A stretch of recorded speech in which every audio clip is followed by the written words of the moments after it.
Okay. Good morning. I'd like to call the Budget and Public Employees hearing to order. Madam Clerk, please call the roll. Here.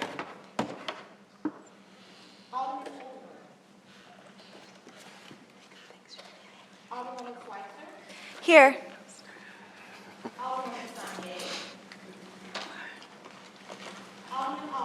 Present. Present.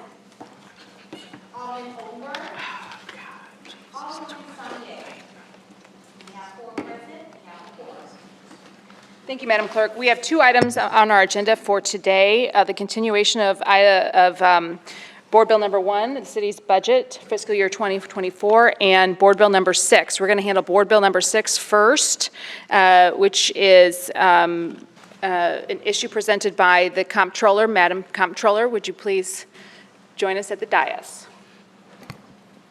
Thank you and good morning. Good morning. Thank you for including Board Bill 6 during your presentations for the budget this year. We are, from the Comptroller's Office, we're offering an issue of General Obligation Bonds, Series 2023A. This series comes from the authorization of general obligation bonds that we have is up to $50 million.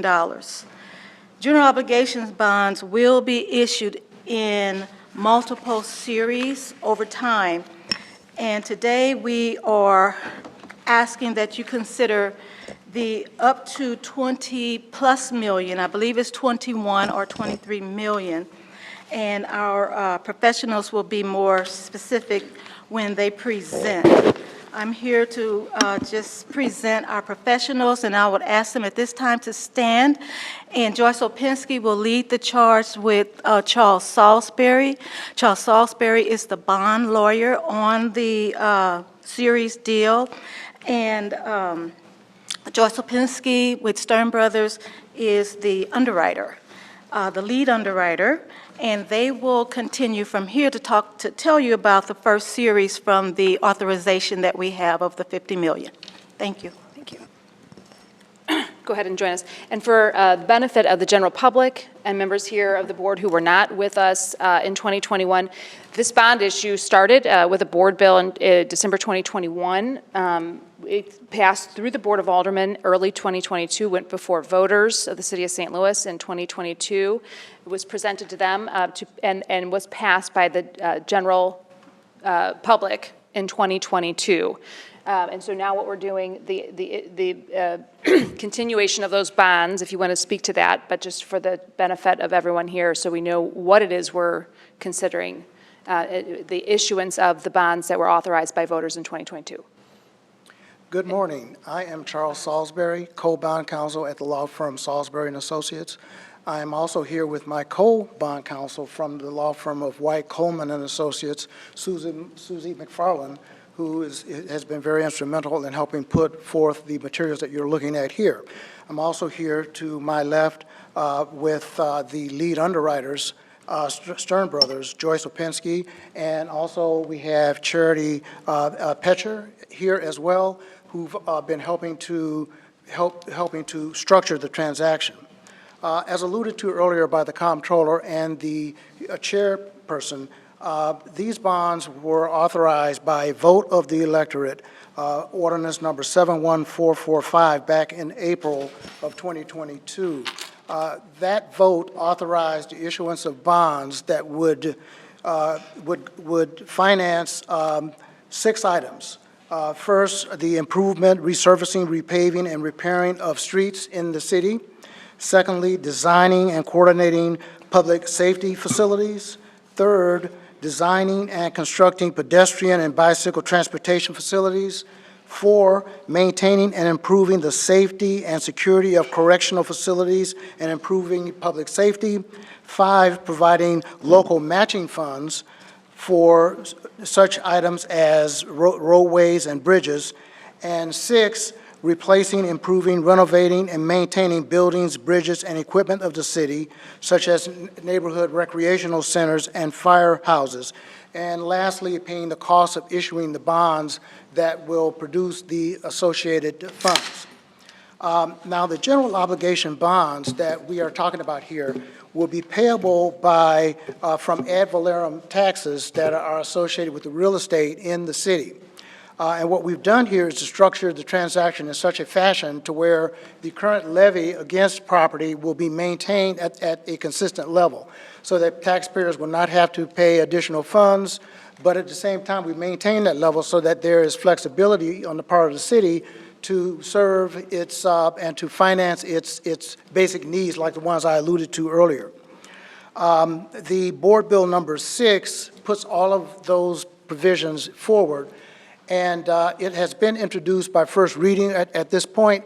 We are, however, asking you to agree to some amendments to that bill, which will respond to some issues raised by members of the Board of Aldermen, mainly Madam Spencer. Basically, we had originally thought about authorizing $50 million to coincide with the voter authorization. But since we've only identified at this point approximately $21 million of projects, we instead reduced that down to 23, so that once we identify additional projects, we will come back to this body and the Board of Aldermen to identify those projects and to move forward with an additional bond issue when that becomes appropriate. The Board Bill amendment also includes an exhibit which sets forth all of those projects that we've been talking about.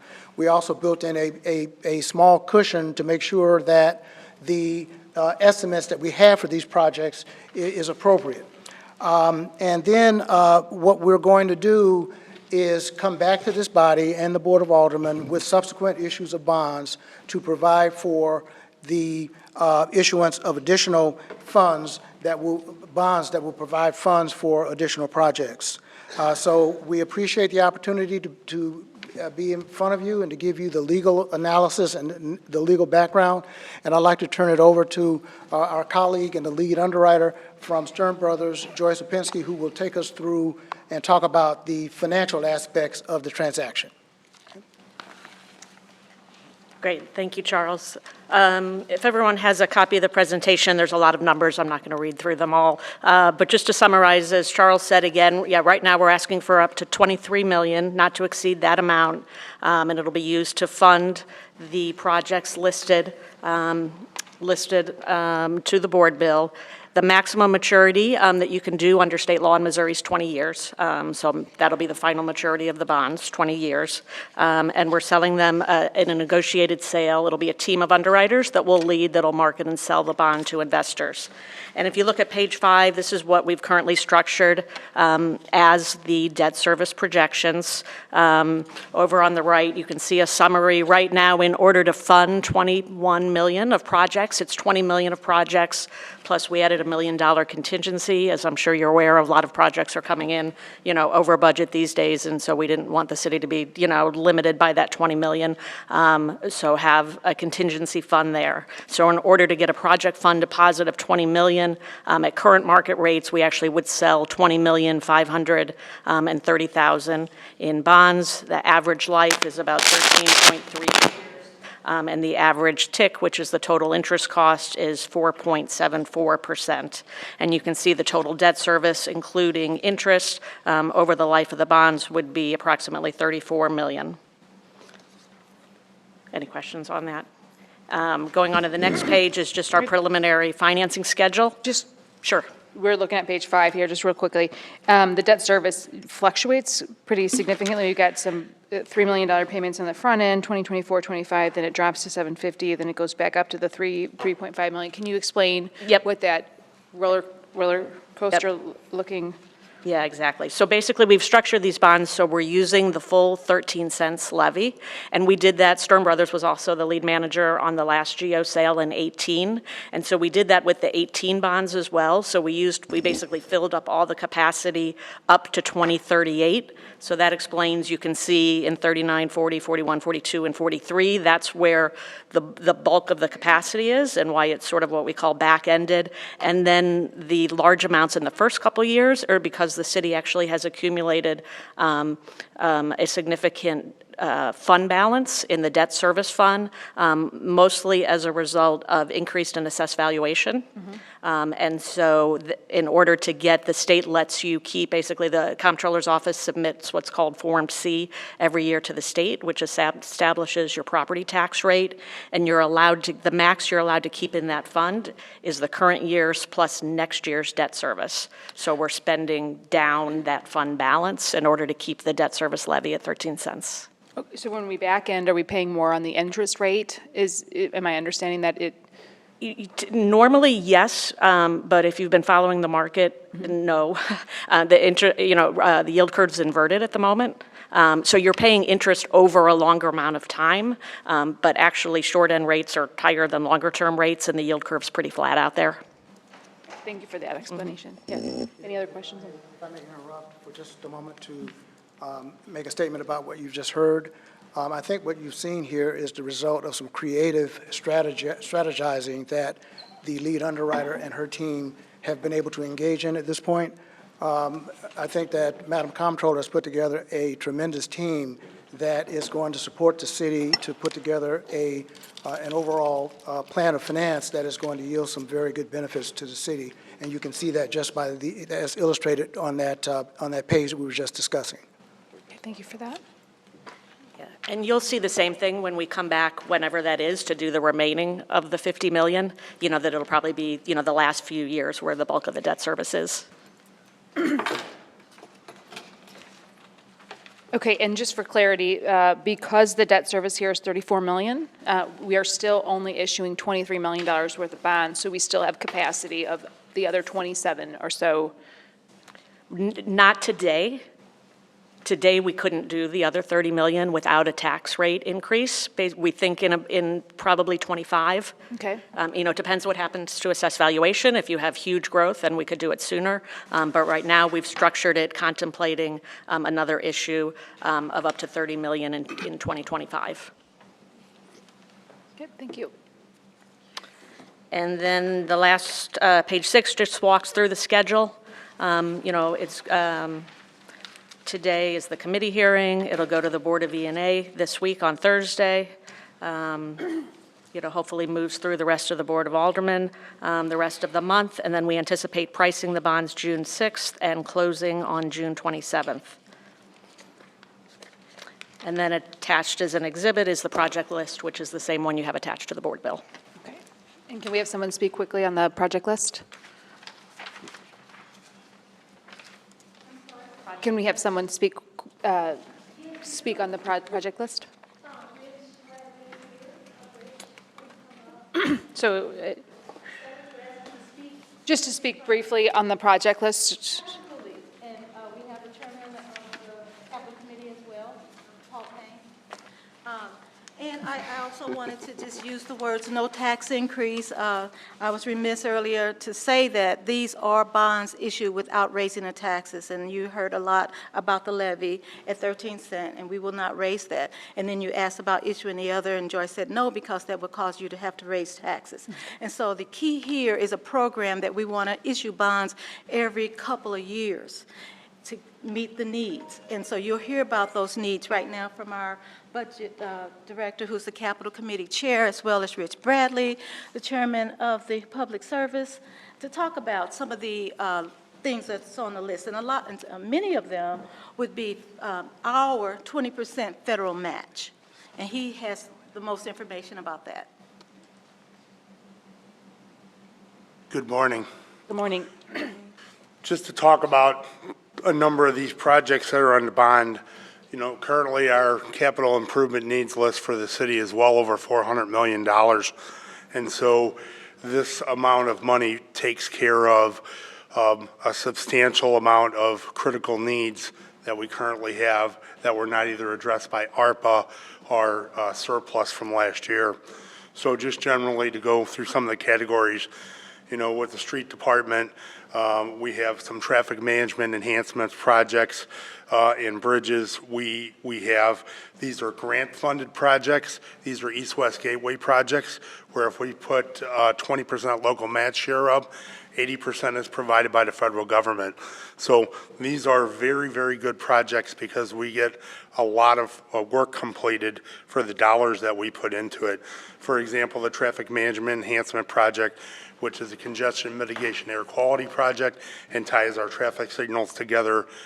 We have a series of those, and we have more to come.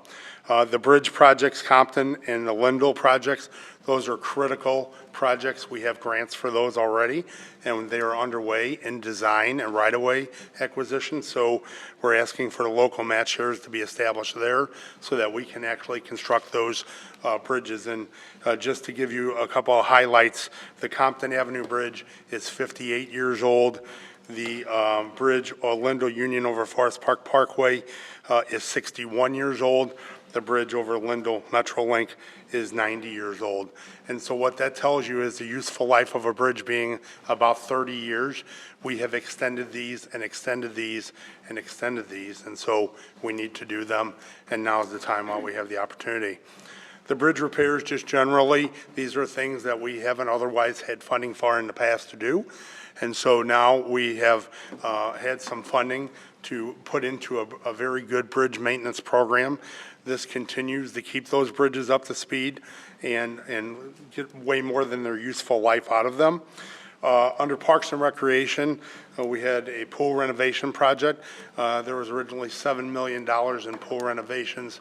$1 million was in a previous board bill, and so we're slowly but surely working on pool renovations in order to get those critical needs up to speed. Fire department vehicles and equipment, you will notice that in Board Bill 184 that we had a whole complement of public safety vehicles for the fire department. Those vehicles were put out to bid. They came back in. They are extremely expensive. And so they were over budget. And this item here, what it allows us to do is it allows us to make up the difference from Board Bill 184 and purchase the full complement of those vehicles. And then just further on down, we have some building repairs, and they are entitled miscellaneous building repairs. This is very, very critical because there are things that happen every single day.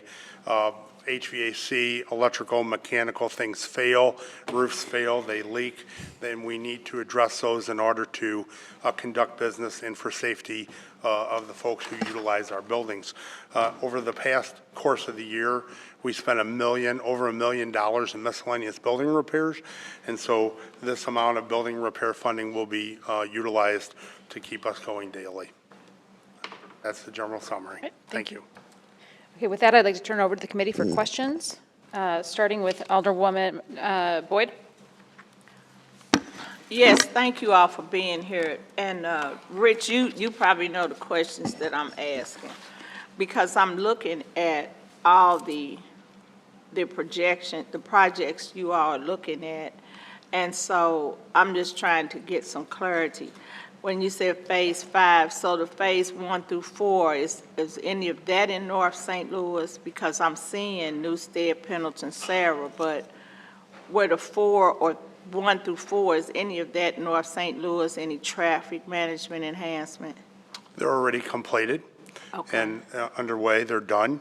And Phase 5 is currently in the design phase, and Phase 6 is currently in the planning phase. So we will continue to do these as they come along. Again, it ties our signals together so that, you know, things work in conjunction, so that lights function together, people don't spend time idling when they don't need to idle, pedestrian-friendly, complete street-friendly, all the things involved. So this is through the Eastway Gateway piece? The streets and the traffic management? Yes. Okay. Yes, they have. And so you're telling me they're all done. So I guess I'm just kind of confused. And me and you've had this conversation before, because, you know, I keep hearing that the projects in the North Quarter are already allocated, we're gonna get them, but I never see it because people keep prolonging and say, well, it's not time, or you're not gonna get it yet. And so now I'm hearing, even though these probably will be approved, so what will be the time frame on when these projects will be done? So this particular traffic management enhancement, the design is scheduled to begin in late '23, and we would go to construction in '25. So we have about 18 months worth of design time to do it once we get that grant. So you're saying that when it's 18 months for the design and all that, then they'll start the project? So you know where I'm going, correct? Yes, ma'am. Okay, so the North Quarter project for Goodfellow, all that work was done, but the project wasn't done? Correct. Okay. The grant's accepted, the study was completed, the design is almost completed, and that one will go to construction in late summer, as we've discussed. So you're ready to go to construction.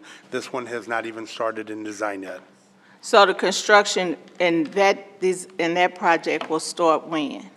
Your project in late August. Of Late this summer. year, This year. 2023? Yes, ma'am. Okay, all right. And then with the bridges, and so, I guess my question, we don't have bridges that need work done in our areas in the North Quarter?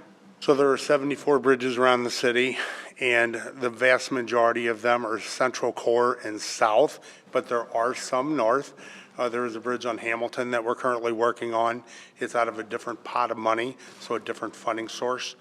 There are a couple other bridges that are that way as well, but if you looked at the major repairs, a number of those are being taken care of under repair items.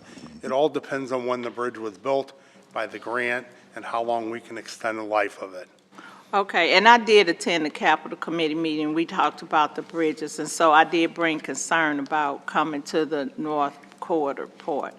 And so on the pool renovations, how many recreation centers do we have pools that have to be renovated? So I believe there are 7. Okay, And that's why it was $7 million originally, and there was $1 million in Board Bill 184, and this funds another $1 million, so we continue to move along with it. Now, I will say that I would have to ask Kim Hagley for clarification, and Director Hayes. I don't believe that they are putting $1 million in each one at a time. Right. I believe what they're doing is they're spreading that out amongst all the pools and the critical needs until they get all the critical needs taken care of. okay. All right, okay, thank you. Yes, ma'am. Thank you, Madam Chair. Okay. Alderwoman Schweitzer? Thank you so much. I appreciate you all being here and talking about this today. This might be a question for Paul Payne, but can you give me a little bit of more information about how the Capital Committee chooses which items to put on this list? Sure, thank you. This project list is somewhat of a companion list to the earlier supplemental appropriation we had on the Capital Committee. It was a $24 million appropriation, if you recall that, this past spring.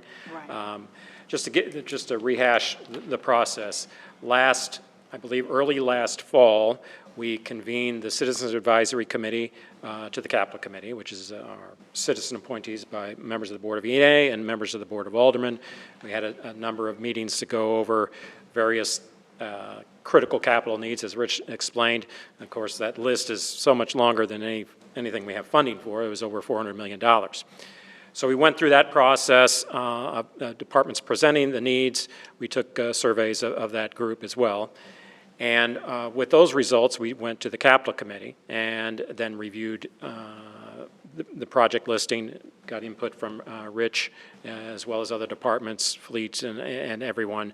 And then, based on that, we made the recommendation of both, and this is all posted online, by the way, of both the $24 million appropriation, which occurred earlier this spring, as well as what was at the time the $20 million project recommendations for the GO. And of course, when the only difference between the GO and the regular capitals, we obviously needed to be cognizant of the fact that if you're issuing debt, those items in the GO would be suitable to the maturity of those bonds. But the whole process basically took until from early in the fall until about January, when the Capital Committee actually made its recommendations. And from that point on, then the board bill, $24 million was introduced, and that was appropriated, and now this is the second piece of that process. Thank you very much. So we'd been told that $23 million was the maximum, and I'm seeing 21 million. What is the next 2 million in line? I mean, the underwriter, I believe, could explain when they do that based on whatever the market conditions are when they issue the bonds. But there is no, the project specifics are for the $21 million. Okay, I think we'd been presented that $23 million. I guess I'm confused. Can you explain the discrepancy between those two numbers? Thank you. No, our intent is to fund, to fund 21 million deposit in the project fund. And so you issue the amount of bonds that results in that amount. Right now, that's actually 20.5 million approximately, because we sell some bonds at what's called a premium. And so you can generate additional funds over the par amount. So that 23 is just in case, if interest rates quadruple tomorrow, and it's just in case. But in case. Yeah, but right now, at the rates, the last run we did, and the market's been, very volatile recently. But, right now, according to the last run of numbers, it would be 20.5. Okay, thank you. Those are all my questions. Okay, thank you. Alderwoman Saunier. No questions. Alderman Aldridge. No questions. Okay. I want to commend the comptroller and her office and her team, Charles, for moving quickly to, as Charles pointed out, amend the board bill to reflect a project list and make sure that the amounts are matching and that we are presenting the public with a comprehensive and detailed list of what we're going to be funding with their real estate taxes, and getting this before us. And thank you to everybody else here in the room who's being accommodating of us, making sure that we get this done within the timeline. With that, I'll entertain a motion on Board Bill number 6 as amended. So move. Second. So we're moving that we pass Board Bill 6 as amended with a due pass recommendation? Yes. Second. Excellent, excellent. Madam Clerk, please call the roll. Aye. Vote in these amendments? Say it again. You have to vote for these amendments? Oh, excuse me. If we could pause for just a moment, a point of clarification. We do have Board Bill 6 as amended before us. Do we need to take a vote on adopting the amendments to Board Bill number 6? So with that, I'd like to rescind the motion. Make a motion to rescind In your motion? my previous motion. Okay, and I will entertain a motion to adopt the amendments to Board Bill number 6. So moves. Is there a second? Second. Okay, Madam Clerk, please call the roll. Aye.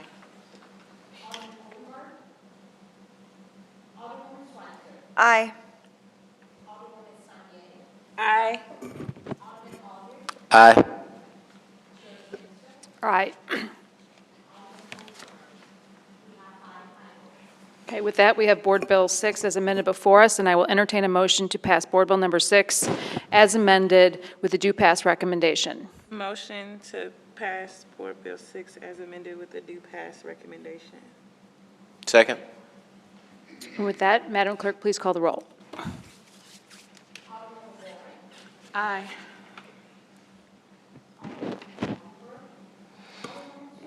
Aye. Aye. Aye. Aye. Okay, with that, Board Bill 6 as amended has passed with the due pass recommendation. Thank you, Madam Comptroller and your team. With that, we're going to move on to item number 2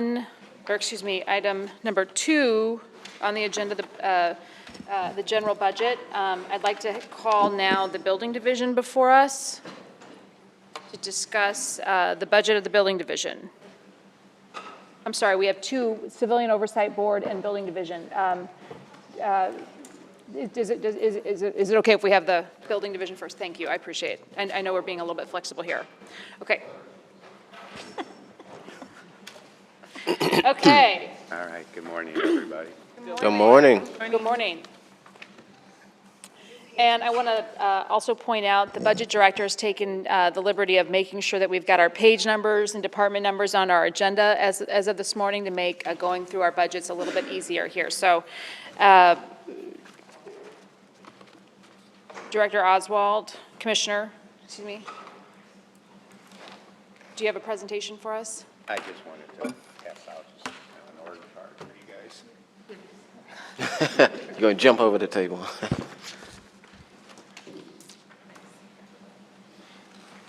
Thank you. Thank you, sir.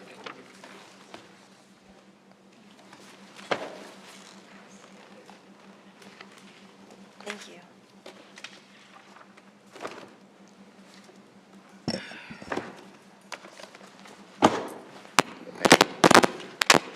Good morning, all of the aldermen here and alderwomen. Thanks for allowing us to present to you. The big thing I wanted to talk about just for a moment this morning. Is it not on? There you Okay. go. That way we can, for recording and people at home. Okay. The big thing I wanted to talk to you guys about this morning is that, and why I've handed out this organizational chart, is that we're looking at a succession plan because yours truly is going to be retiring soon. And I wanted to introduce just a couple of people, Tamika and Dylan. And what we're going to be doing is changing a little of our organizational setup. As you can see, you know, we do an awful lot of stuff across the bottom here, all the various programs we do, from lead inspections to Healthy Home to you know, our energy program now as well, which I think is highly important to what we're doing. But the big important thing is that with myself retiring and Randy Morning retiring, we're going to go from an executive assistant 2, which was a one spot, to 2 executive assistant 1s. So the idea is that Lisa, who many of you know, Lisa Burton, who runs our permit office upstairs, and Tamika will become the executive assistant 1s, and that will support the building commissioner. I think that's a much better method of having support for the building commissioner because we've got so many programs nowadays that it's really more difficult for just one person to do it. And this will allow some of our people the opportunity to move up in the food chain, so to speak. So that's kind of what we're doing as far as trying to develop a succession plan. Dylan will become hopefully the next deputy building commissioner. As most of you guys know, Dylan has been with us for many years and is in our land use side of the zoning office. So he has a real knowledge and background of the overall operation and the way it works. So hopefully, you know, we are setting this up in a manner that our personnel division is happy. I've been working with them as well, and I just wanted you guys to kind of be aware of what the future looks like up there. Commissioner, do you mind just to specify Tamika Blue? I'm And sorry. Dylan Mosier. Okay, just want to make sure that we've got. I'm sorry. And Lisa Burton is the third person who unfortunately couldn't join us. We're kind of busy upstairs, so we need her right now. All right. So as far as our budget this year, it's pretty well no growth budget as it has been in the past few years. We are kind of expanding in a couple of programs, but primarily the big one that we're really looking at is our preservation program and the Prop NS program. Both of them have really been doing well. I think it's one of the more important aspects of what the building division can provide in the way of neighborhood stabilization in the future.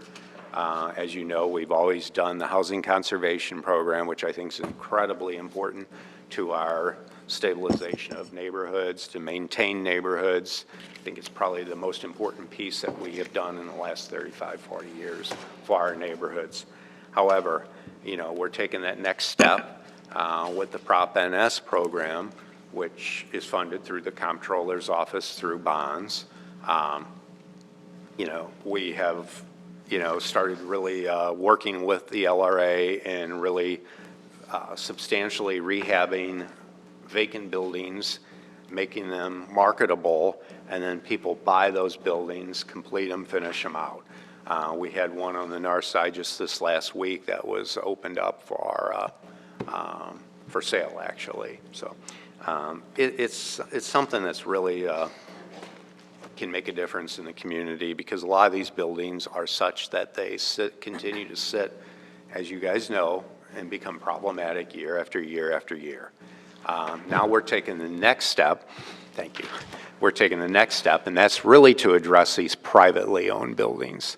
And privately owned buildings are problematic because it's difficult from a legal standpoint for the courts, for judges, for people to deal with these property owners. Sometimes these property owners don't live in the community, don't live in the city whatsoever.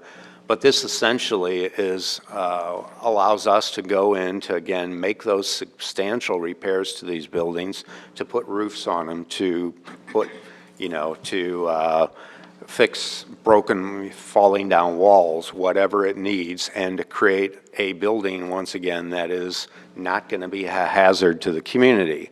Now, the difference is we don't own it at this point, but in working with our partners over in the law department, they will go ahead and take the necessary legal action to go ahead and require these owners to pay this money back, whatever we spend, and it's put on their property taxes.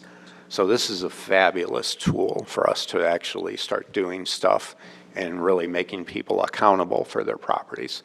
So we've got a couple of more inspectors in that particular area. And as I said, the change in the budget that you'll see is that there is a deputy building commissioner, which has not been around for, well, I was the deputy building commissioner 25 years ago, so it hasn't been around for a long, long time. And then there's 2 executive assistant ones. And again, those costs will be offset by myself retiring, Randy retiring, all that kind of stuff. So why don't I open it up for any kind of questions specifically? Before we do that, Commissioner, if you don't mind, I mean, so we have this really helpful sort of department structure map, but just kind of quickly go over all the things under the purview of the building division. I know many of us know that some of the things you work on, obviously inspecting buildings. You talked about Proposition NS, Sure. the Building Energy Program, which is a program that we have an ordinance that requires large buildings reduce their energy consumption. So that is that department. The lead program is under the building division, Yep. which is a program that provides funding to property owners, private property owners, to abate lead, especially if they have children in their homes.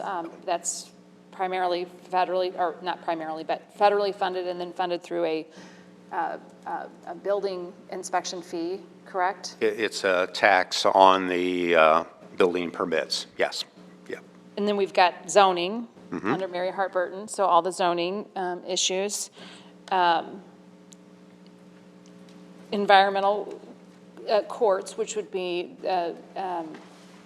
violations of building codes. Right, all the court stuff.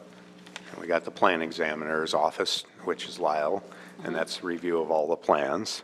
Okay. And then David, our accountant, handles all the money. I might just mention on a couple of these things, like Lisa oversees that office that issues all of our permits, works with big developers, works with a lot of people up there. That office alone this year will generate close to $20 million again.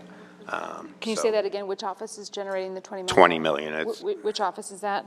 that's the overall office that Lisa manages upstairs. And that's our permit office with the ladies who and I have a gentleman who works up there too, so those folks who basically work with the public. The bulk of that office is really significantly smaller than it used to be because of online stuff too, and I should mention that. Like our housing conservation program, probably I think it's right now at about 92% or 93% of all of our housing conservation applications come in online. And that has helped us significantly over the years because we've reduced our office staff by 15, 20 people over the last 25 years. Commissioner, when you say the housing conservation applications, you're talking about occupancy permits, correct? So Residential occupancy. okay, But so like when you've got an apartment and you've got a landlord, they have to go get a housing conservation permit, which is an occupancy permit. They can apply for that online, and then an inspector comes out and inspects Right. the property to make sure that it's livable. they pay for it online. It automatically directs them to a calendar of their inspector so they can go ahead and determine when they want to meet with that particular person and set a calendar date. So all of this kind of stuff is online nowadays, yes. So the housing conservation, i.e. Occupancy permits are online. What other features, what other aspects of the building division are also available online? Okay. Pretty much everything right now, our commercial occupancy stuff is online. All of our zoning stuff is online as far as scheduling for a board hearing or a board of adjustment, all that kind of stuff is online. Conditional use is online. Paying all of this stuff, all these fees and all of that stuff, everything is online. The only thing we are really close for is our big building permits. And when I say big building permits, I mean the multi-million-dollar projects that occur on a regular basis. That is kind of being held up right now due to some contractual issues. But we're really close to having that. We've purchased all of the large boards that are 50-inch screens, essentially, that allow our plan review people to make changes with other architects and engineers all electronically so that they don't have to bring all those huge rolls of paper that you often see coming down. Again, we will allow people to do it both ways. Some folks are going to want to come down. We're always going to have our office available where, if Mrs. Joe Smo wants to come down and do a deck and he's drawn up some plans, we'll have one of our registered architects or licensed engineers take a look at that, make sure that everything is okay, make the appropriate changes, and get them out the door with a permit that day. So we'll provide that to homeowners. And I say that because our counterparts in St. Louis County have gone to a 100% online system. And you cannot go to St. Louis County anymore with a set of paper. As a homeowner or anybody, you have to submit it electronically, period. So I think it's important that we continue to provide those services. Commissioner, when you mentioned earlier that the overall building division generates $20 million in revenue for the city. Do you have that broken out into the various components of how that revenue is generated? Yes, I can provide that to the committee if you'd like. It's so much, we break it down by all the way from division to division, plumbing inspections to this section to that section, no matter what, yeah. Housing conservation is one of the bigger ones. Building permits by far is the largest one because of the substantial building projects that you get, so. Okay. Oh, okay, that's right. Yeah. With generating $20 million in revenue, the budget for the building division is a total of, I'm a little bit confused here because I've got a budget in line for the building division of 8.8, and then we've got out of the general fund, and then we've got some other funds that kind of go in. Yeah, we have a number of separate funds that, for example, like you were talking about our lead program, a lot of that is subsidized by the federal government. We get money from our various accounts that are create special accounts, our LRF account, Lead Remediation Fund, and our Special Demolition Fund, which are created years ago, in which you pay $2 per thousand on your building permit in addition. It's basically a tax. And those funds are set aside, and those funds are used for building division purposes. So the total budget for the building division is, We're, I think, with everything around 16.9 million. okay, Is that correct? where would we find that? Where's the budget director? Did he leave us? Jane, isn't What it? I've got here, I've got. I mean, our 1010, Go ahead. There's not a 1010 anymore, right? right, you're right. You're going to have to get used to that. I forget that. What is it now, the Our 1,000? general revenue budget portion is around $8 million. Right, Yeah, okay, of 8.8. what comes out of the city. Okay. The rest of it's coming out of special funds and stuff. Local use grants. So, okay, so then, okay. Yeah, we've got $7 million in grants and other funds, 6.8. So you generate more revenue than you are currently Yes. taking. Yeah, we generate quite a bit more revenue than we take in. One of the, I'll just speak, I get a lot of complaints, obviously, about buildings falling down. I use your office often, for inspections and other things, and recognizing that every dollar that we kind of give the building division is a heavy return, not only in revenue for the city, but also just in services to our community. What would you say, is there, in order for your department to operate most optimally, is there anything missing from this budget that we need to be aware of, that we, as we kind of move through the budget process, that could make your office even more effective?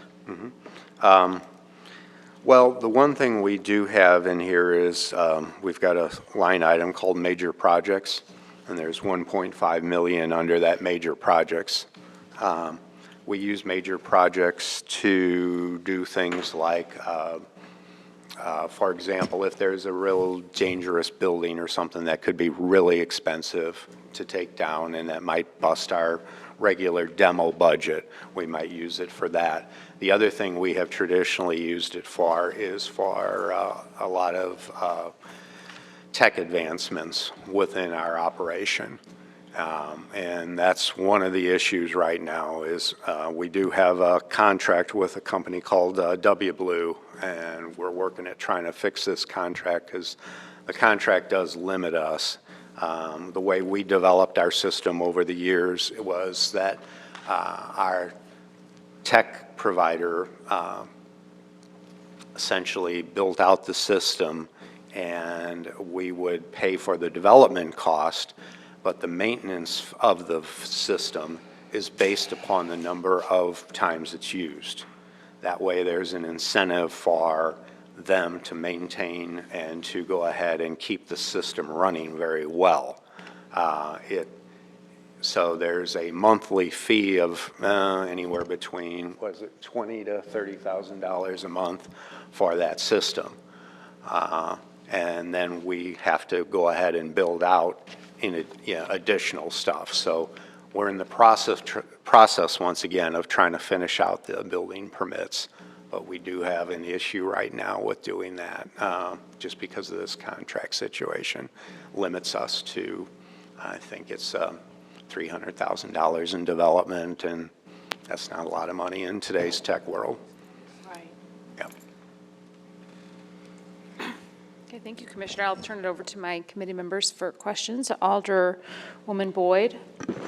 Thank you, Frank, for being here. I was listening, and I, too, as Alderwoman Spencer, work a lot to support and help you all to get the community educated on processes, because I think that's a big issue to me. Community doesn't understand the processes. But I do know with the conservation piece and the permit, what challenges do you all see? Because, you know, I'm excited that you are looking at putting those bills on those private owners, because I've been talking about that for quite a while. Because I just think that they need to be accountable for these derelict buildings in our city. But I do know you are having challenges in regards to the conservation, and I don't know if it's something we need to look at changing how that's done, because the original system was when somebody moves in, they apply for utilities, and then you all are notified. So now you have landlords that's getting around that, and they'll just keep the property in their names, and then they'll keep the utilities in their names, so you never are notified when people move in. So what challenges do you see, or that the Board of Aldermen needs to do to help you in regards to that process? Well, the big challenge, like all departments, I think, is just getting people nowadays. You know, it's difficult. We just hired 5 new inspectors last week, and we will probably get them in about 2 or 3 weeks. You know, and then training an inspector and going through that process, you're really looking at least a year to 2 years before you got somebody who's really capable. So that's a big challenge as far as just numbers of people. The housing conservation program certainly could be looked at. I think everybody's aware there is a section of North St. Louis that is still not in the housing conservation program, and I would think it would make a lot of sense to do a board bill that essentially puts the entire city under the housing conservation program. Right. That would be one thing I would like, and we could certainly talk and discuss methods of maybe tightening up that situation with landlords. It's really difficult because other parts of the region, St. Louis County, for example, has a housing conservation program, but they don't have the automatic connection that we do. The system that I've been talking about actually every night contacts our Ameren, and the Ameren computer talks with our computer. And whenever there's a new turn on, our computer then looks at to see that there's been a new valid certificate of inspection. If there's not, automatically it sends out the letter in accordance with the existing ordinance that says you have 30 days to get this. So we have a better method than anybody else right now. But we could certainly do stuff like, if we want to entertain this, that you don't have that 30 days. If we catch you, you pay $200 or you pay a $500 fee or something like that. So that's certainly something we could discuss about, changing the board bill to, at the time. So. Okay. And then the other thing, I know you all have a program that I stumbled on. It's the vacancy program, and I don't think a lot of people are aware about having residential properties sit empty for a long period of times, and you all bill them. Yep. And so I think the concern that I have, and I'm just at a point we need to start hitting people in their pockets, because when you bill somebody every 6 months, it's not impacting them. And like you said earlier, most people don't even live in the city. They live out the state, and so they don't care. The property just sitting empty. So is it a way that we could work with you all to strengthen that also? I think so. There's some of that that's limited by state law as far as what we can do. I think the state gave us the authorization to go ahead and do this billing on these vacant buildings. It does actually add up. because again, we have a system that automatically tells the inspector, to go out, because all of our inspectors carry those nice little tablets that you all see, everybody walking around with, and it tells the inspector, okay, it's been 6 months, so you've got to go out and look at blah, blah, blah address. And then you resend the violation letter, which automatically sends them another bill. That keeps adding up. And eventually, when it gets to a certain amount, then our city councilor does put that on the property tax. And we end up with a lot of those buildings over in the LRA side. Now, what we're trying to do, again, with these programs is, if we end up with it on the LRA side, to go ahead and deal with it from our Prop NS program, if it's still bad, and bring it up to a level where hopefully people will want to buy it at a reasonable rate, and then, finish it out. We could, the other thing we're doing is, again, going after them before it gets to that level, when it's still privately owned, and hitting them. So hopefully we can do more of that, and that's really the vacant building program has led to the preservation program. Okay. So. All right. Thank you so much. That's all I Thank you. had. Alderwoman Schweitzer. Thank you so much. Is there a list somewhere of all of the permit fees and fines that the building division collects that we could have, like in terms of just how much is coming in from what pot and how, is that something we could get? Yeah, I can get that for you. Okay. I'll make sure we get that. Thank you. That sounds really interesting to me. One of the things that has, I think, been a concern is regarding the communication between the building division and forestry, especially around vacant buildings. I have some in my ward that for 10 years it says grass growing high around vacant building. And then I talk to my NIS and they're like, yeah, it's not on the vacant building list. And it's like, why didn't this trigger? Is there a way for a report of grass too high around vacant building to also be sent to the building division so that it triggers an inspector to come out and inspect for vacancy as well as from the forestry to inspect for grass? So you're saying that the forestry guy's been out there, but the building inspector never has in those situations? I think from my understanding of the chain of information spread is that if someone reports something like grass too high around vacant building, what happens is that it goes through CSB and is given to forestry. Forestry goes out and says, this is too high, we're going to, ding you for having this. But it says even in the report, this is for a vacant building. But whether that report also goes to the building division and triggers a building inspection, oftentimes, I guess I need to refresh my own memory of CSB as to whether there is a inspect this building is vacant, period, not just around grass.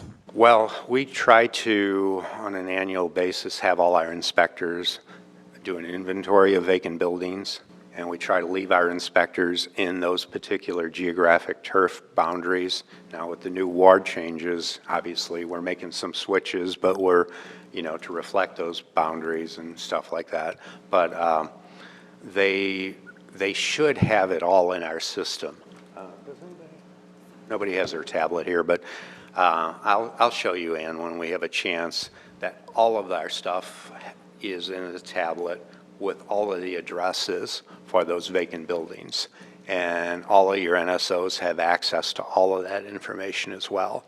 So if there's any doubt whatsoever, all they have to do is look and see it. But I can pretty well guarantee most of those vacant buildings are already in the system and being fined on a regular basis. Okay, yeah, I have a few in my ward that I'd like to check on then. Okay. Because I think that communication piece has been an issue, as far as I understand it. Because a lot of times when I check on a vacant building, it's not on the vacant building list, but it is reported as a vacant building. Okay, a lot of people have reached out to me recently about mold in their buildings. Can you give me an understanding of whether or not that's something that's included in any of the inspections? If you have mold when you're having a housing conservation inspection, we're obviously going to cite it, Okay. that you need to paint or remove it, that type of thing. But from a technical perspective, if you put like a citizen puts a complaint in, that's going to go over to the health department because mold can be such a health issue as well. Okay, and then the I guess, does the building division ever get involved at that point? We do not. The health division sends their own inspector out at that point, and health goes ahead and takes care of it from they side them is what they do. Okay, thank you. So another issue I think that a lot of us have, and that you all deal with, I'm sure, all the time, is when there are people who own these vacant properties, and they own like 20 of them. You know, what, if any, mechanism does the city have to increase fines for repeat offenders? I mean, is it every single house is a different issue in housing court? I mean, I guess give me some information about that. Yeah, every single case it's very frustrating, but you have to do all of that, up front with the system. You have to have separate cases. Unfortunately, sometimes our judges will go ahead and combine these cases if it's a single owner. And that's good that they would combine the cases, or not good? Not to me, but, I don't get to rule on that kind of stuff. So particularly if you do multiple fees, like if you fine them or you hit them for a case for one day, close that case out, and then you do another case. So you have multiple cases in court. A lot of times the judges will put them, into one case, particularly if they're represented by counsel in our housing court. To be honest with you, housing court is a very, very difficult thing, as far as getting compliance, in fairness to the judges and everybody else. As we know in today's world anyway, people are not going to get thrown in jail for housing court violations. They just don't do that kind of thing. I think in my 35 years here, it happened once where somebody spent 3 nights in jail or something like that. That was many, many years ago. So, that is really why we've come up with all these other additional programs, Prop NS and the preservation program and stuff, so that we can actually go make a change that people can feel and see, rather than just hear, well, it's in court, and then, because nothing happens. The judge may do everything the judge can do. The judge may fine them. And, I've had cases where people will, pay $1,500, $2,000 worth of fines rather than spend $500 on painting their house. There's just a certain amount of people who are that kind of way. And, I don't know what the answer is, really. Right. I've been heartened in some of my neighborhoods with the Legal Services of Eastern Missouri's work with the neighborhood associations around some of these folks. Is the issue in the city's case oftentimes like a receivership thing, that there is no next step to actually take ownership of the house? I think that is to me it seems if, they're not paying any other fines, they own multiple buildings, and they're repeat offenders, all of these things eventually add up to just needing these people to no longer own these properties. It would be wonderful to be in a situation where, and I think you're talking about really the marriage of problem properties and the building division and forestry and a lot of different departments that really work with Matt Moak's office over there in problem properties, because that is the key to a lot of this. It would be wonderful if we could get to a point someday where we could actually have maybe somebody who could act as a receiver in these cases. But you need a pretty strong professional property manager who has skills. It's not easy to manage property. Right. I mean, it's a whole new can of worms for sure. Yep. Yeah, that's all really interesting. And for around vacancy, how many? Is there still a task force meeting around the different departments around vacancy issues? Laura Ginn over at LRA, or SLDC, I should say, has actually got a group of people today, and we have a number of our inspectors there today as well. And she works with this community group to work on the vacancy issue. It's called the Vacancy Collaborative. Right. Yep. I think I am really excited about the program with building stabilization. I know we've been talking about some buildings and, you know, you mentioned that the bill would go on to their property tax. Tell me how that would be different than a lien, just in terms of understanding that and how that's going to affect the owners of the buildings. Well, when we attach, when the city councilor attaches a lien to a property, it really doesn't require them to pay it until they try and sell it. That's the big difference, where if it's on your property tax, the city councilor can go ahead and sue for the cost of that, whatever, you haven't paid. So if we put, for example, the one building in your ward that we've been talking about, that's probably going to be $300,000-$400,000 at least to substantially rebuild that section of the building back. And have it such that people will really do it. I think we got 3 property owners there. Each one of them will actually get a substantial tax bill for that cost. If they don't pay for it, they lose their interest because the city councilor will sue, I believe it's in equity court, to get it back, and then the judge can turn it over to us. Well, thank you. I'm sure we could talk all day about all these things. I know we have talked a lot, and I'm always grateful for your time and your office's time. You all are so easy to work with and get in touch with, so I really appreciate it. That's all my questions. Thanks. Thank you, Alderwoman. Alderwoman Saunier. Hello. Hello. Okay, I have a couple of questions. Most of them are just aimed at, most of my questions are aimed at, I feel like a lot of times when we have these hearings, we understand certain languages and certain jargons that the folks at home watching don't. And I think one of the benefits of being newer to the space is I can recognize it a little bit more. Sure. So first, thank you for all of your service and all of your work. And I'm just curious, what is your biggest concern? You have so much experience, you've been here for so long, your retirement is pending. If you had to raise, hey, this is something that, all of our community should be concerned about or should be at the top of our minds, or as alders and as a committee, this is something I think you guys need to be paying close attention to. What would that be for you?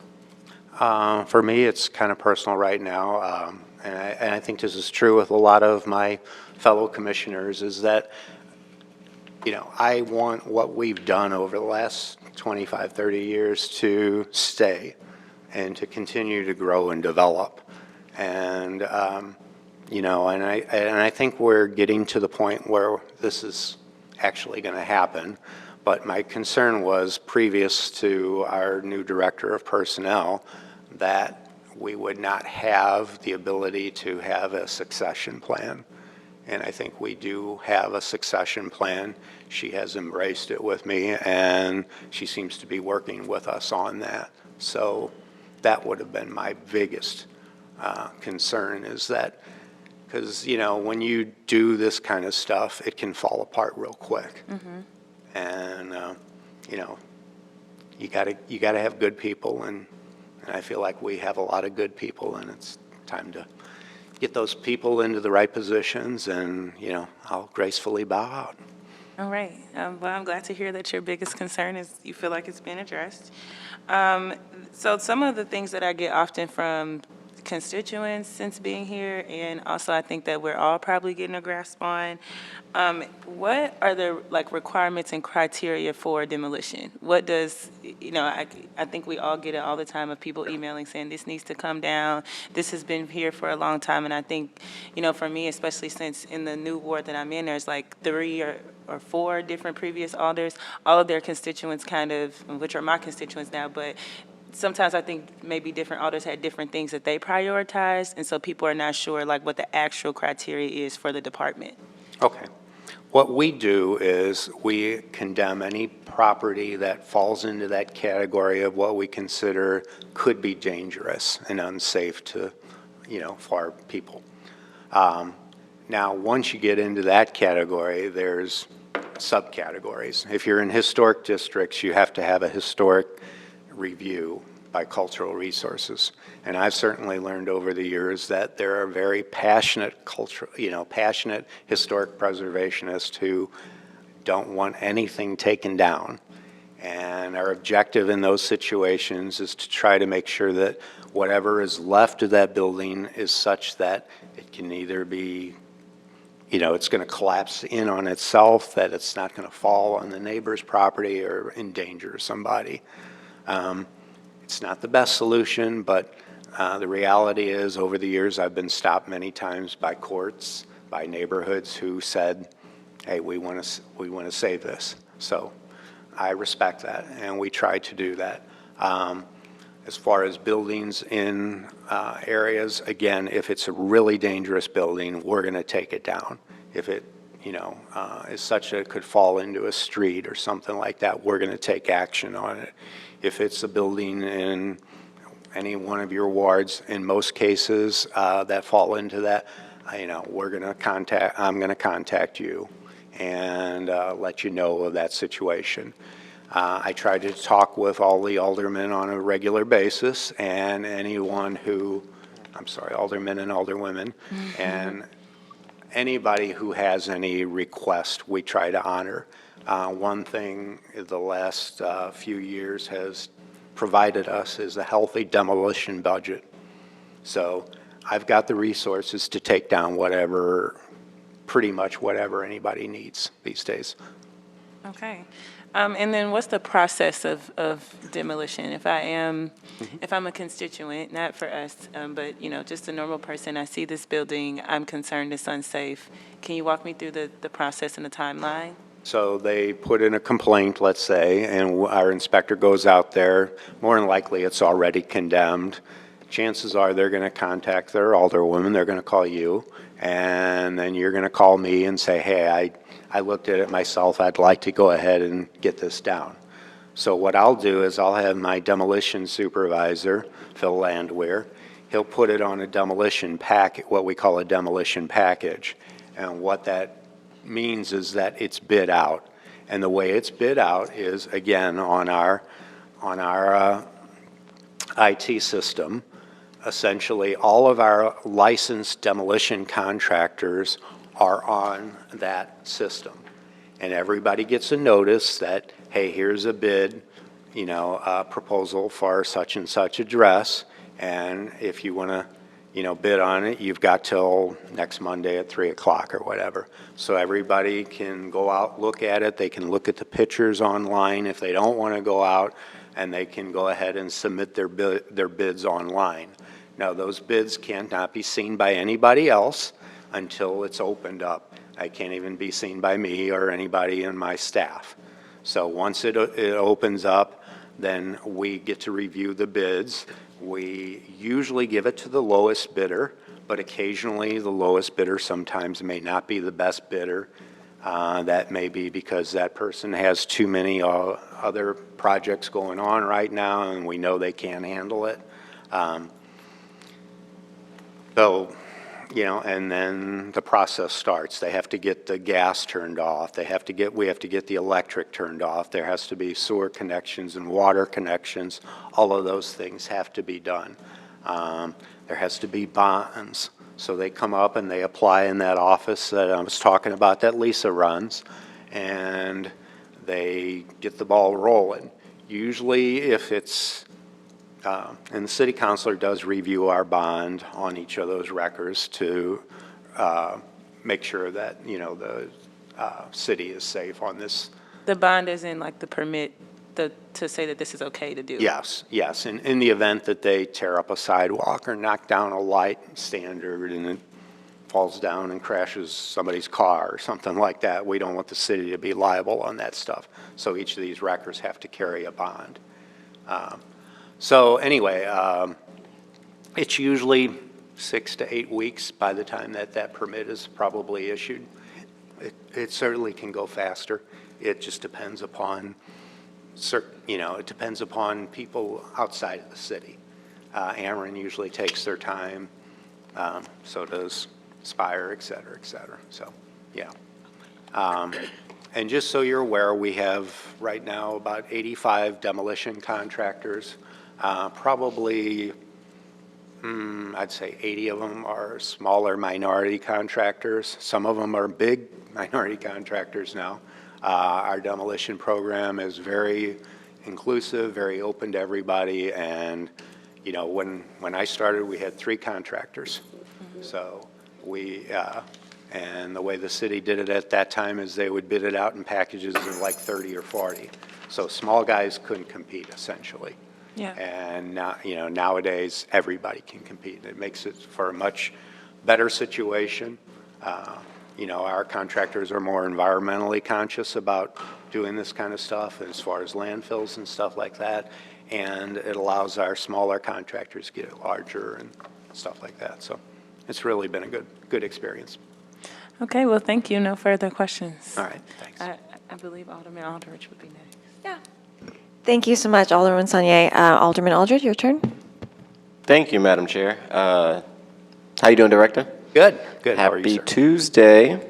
First off, I want to say thank you for all the hard work that you've done to really modernize and make the building division something I think that not your team can be happy about, but even the whole city can be happy about. So thank you for all your hard work, and hate to see you go in this short time of just getting to know you. Would love to have you stick around a little longer. But I don't have a question, more of a comment. I do want to, being a new member, really want to just say thank you to your team. A few weeks ago, we had this little situation over in the 14th Ward where a demo took place, and it was a private property, but it was a demo that took place on behalf of the city, and the city had did the demo, and it was kind of a giant hole left in after the demo. And after working with the mayor's team, Director of Operations, and Miss Lisa, that's over there?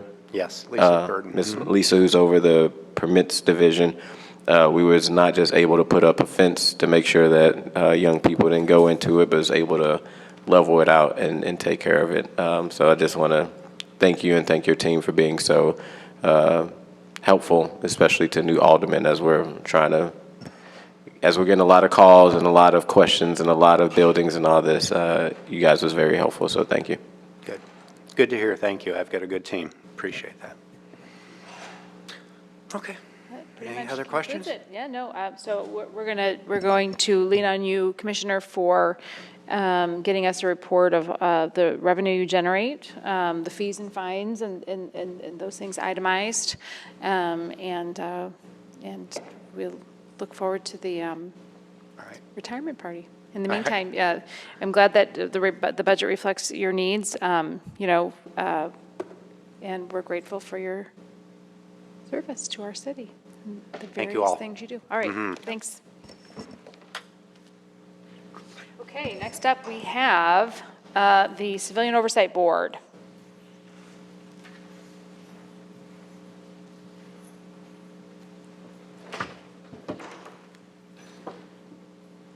Good morning. Good morning. Thank you for being so patient with us today. No, thank you. Thank you for having me. I'd like to recognize Ruby Bonner and Ophelia Hughes from our office. Want me to go ahead and get started? Or? Sure, if you don't mind, and identify yourself for those folks at home. And Good morning. Matt Brummond, Commissioner of Civilian Oversight. The Division of Civilian Oversight since June of 2022 has grown from 1 employee to our 10th employee starting next year. So it's been a transition phase, implementing not 1 but 2 new ordinances, the last which took effect in March of this year. And so that ordinance calls for a transition period of 1 year where we'll be hiring investigators, administrative staff, training them, filling out the boards, not only the Detention Facilities Oversight Board, but also the Civilian Oversight Board, which the new ordinance increased from 7 to 9 members. So there's 3 open seats currently on that board. So the approach I took to the budget was, it was a very generous budget for fiscal year 23, which we didn't entirely use all of it yet because we're not fully staffed. We're still hiring. Is to let's continue that for 1 more year.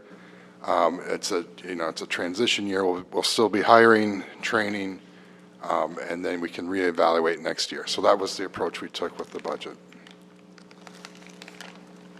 I don't know if anybody has any questions about specifics or anything like that. The positions that are still left to be filled are, we've hired 4 legal investigators, there's funding for 6 more, and there's 1 more administrative staff position that hasn't been filled yet. If you don't mind, can you give us a brief overview of kind of what your office handles from a caseload perspective and kind of give us a broad overview of kind of Yeah, what all currently you're we, working on? kind of the pre-existing of how civilian oversight worked is we would take the complaints, pass them along to internal affairs, strictly with the police department, and then once internal affairs completed their investigation, we'd review it, present it to the civilian oversight board as whether to agree or disagree, or ask the police department to reconsider. As you may be aware, we were sued and a court injunction was issued last August, or so from September of 22 to March of 23, we were under court injunction not to implement the new ordinance. So that was prevented us from interacting with the police department at all. So we, because of the injunction, could not interact. So there's quite a few, if we received complaints, we'd pass them along, but that was the extent of our interaction. With the Detention Facilities Oversight Board, it's a little bit more unique in that it has 2 ordinances it follows. The new ordinance kind of takes the older ordinance kind of under its wing, and so we're working on how to combine the different ordinances and work with that. So the Detention Facilities Oversight Board oversees the Criminal Justice Center and any other detention facility within the city of St. Louis. Right now, we're in the orientation phase, so the ordinances lay out specific areas that they need to be covered in orientation, and that's what we're currently working on. So last night at our board meeting, we covered procedural justice and best investigative practices, and we're in the process of covering other bases as well. Can you talk a little bit about the volume of complaints that come through? So I want to say we had, and I can get the board accurate numbers, probably 100 plus police department type complaints last year. I want to say it was over 100. I know we have about a dozen corrections-related complaints that we've received that we've passed along to the Corrections Division, but since we're not actively investigating yet, we don't have that authority. We haven't gone out and sought out and kind of encouraged people. I mean, we will take the complaints if they come, but we haven't been proactive in going and getting those complaints. With regards to the budget, before you said that the 2023 budget was very generous. You haven't been able to, you haven't spent all those funds. Yes. With your current proposed budget for 2024, is there anything missing for your office to be able to perform optimally and do? Yeah, there's about $25,000 I'd like to see added just for like computer supplies, office supplies, education and training, some travel, and I can give those direct numbers if you'd like now, or I don't know what's the proper. Now's your chance to ask for anything All right. missing. So we're requesting an additional $5,000 for computer supplies, Okay. an additional $5,000 for office supplies, an additional $2,000 for communication services, an additional $6,000 for education and training, an additional $5,000 for travel, and that's for the training is often out of town, and then $2,000 for transportation, which is to pay and reimburse investigators as they go about using their personal car or funds to pay for a city car. So that amounts to $25,000, and all of those line items I mentioned are currently zero. So we're just asking for that. So Matt, could you provide the committee with that? Yes. That list? Okay. Yep. Appreciate it. With that, I'd like to turn it over to my committee members for questions. Alderwoman Boyd. I knew you was gonna say that. Hello, Matt, again. Good morning. Okay, one question I have, does your staff or your inspectors or investigators, do they use their own vehicles or do they have vehicles that we provide? Both. So why are we providing vehicles? Just some people prefer not to use their own cars to go to different locations or events. And Okay, and so what cars are they using? They'll get one out of the city pool.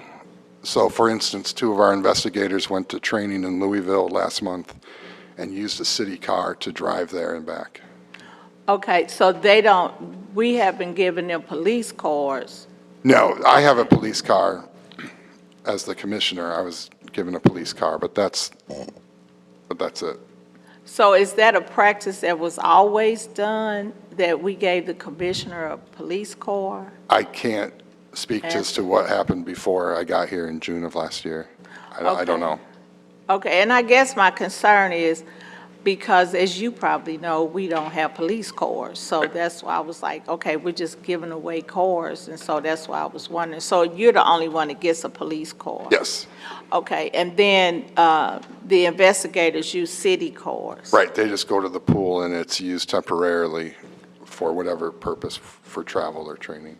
Okay, and so the other thing, I was hearing you talk about paper supplies, internet, the whole thing, technology, everything you all need. So when they did your budget, they didn't put that into your budget? Yeah, I'll take responsibility for that because I was trying to learn the budget process and do it myself. and I think between the new system and me trying to make numbers, not telling the difference between the computer equipment and computer supplies, I'll take the hit for that. Okay, because that's why I was like, well, that's kind of confusing to me. Yeah. And then I've always been very vocal when it comes to Civilian Oversight Board, because I just feel that, is it a way that you are looking to market yourself for people to understand your role? Because I think as a city, residents don't really understand the role of the Civilian Oversight Board, and I don't think I think residents, it's like they're making it put out like you against the police or you against the circuit attorney. So is it a way that you all are trying to market that? Yeah, so the budget calls for $5,000 for outreach, and so we've just been waiting to get the ordinance finalized, because I didn't want to go out and do outreach where the answers were to be determined. We'll see. I want to have the answers and kind of the program in place when we do it, but community outreach will be a big part of what we do as staff members. As we hire staff members, that's one of the facets we're hiring for, is the ability to do community outreach. Okay, so the board members that sit on the Civilian Oversight Board, do they go out? Is this somewhere in the plan or process you all have them to go out to talk to community? Yeah, we hope so. I mean, that's not nothing specific we've discussed as far as the Civilian Oversight Board, but we're more than welcome to include that, and I think it's important. The ordinance is called that the board members represent the entirety of St. Louis, and so I think that's an important part of their job. Okay, all right. Thank you so much, and thank you for coming. Thank you. Alderwoman Schweitzer. Thank you so much. Thank you for being here. How many vacancies did you say you have? So we have 6 legal investigator vacancies and 1 administrative assistant vacancy currently. What is the legal investigator? Is that a lawyer, or is that? No, it's just an investigator that can conduct, it's kind of the basic investigator position within the city of St. Louis. So there's some former police officers, some former corrections investigators that are on the staff now. And so they're trained to conduct the investigations. Okay. Can you tell me a little bit more about the legal services, $75,000? Yeah, so that is as was mentioned at the board meeting last night, in the event that we need either the board's requests independent counsel because they feel there's a conflict of interest with the city councilor's office, that's the provision for that. That's what the funds are to be used for. So, okay, not for enforcement. No, Okay. And that is handled through circuit attorneys. or the city councilor's office. Okay. Yeah, because we don't do criminal investigations. We're only on the internal employee side of those investigations. Okay. Those are all my questions. Thanks. Alderwoman Saunier? Hello. Thank Morning. you for coming before us today. Thank you. At first, I totally can relate to all of the new processes and it taking time, and I respect you trying to do it yourself. You know, we all have to learn a little bit through trial and error, so that's okay. I think I had a question too about the legal services, but that makes sense. I guess now that the police car has been mentioned, would it impact you differently if you got a regular city car instead of a police car? No, that'd be fine. Okay. I'm happy to bring my own car. Yeah, and I think that it makes sense. I understand it, and I want you to be in the community. I want you all to be able to go, do your works and do your jobs.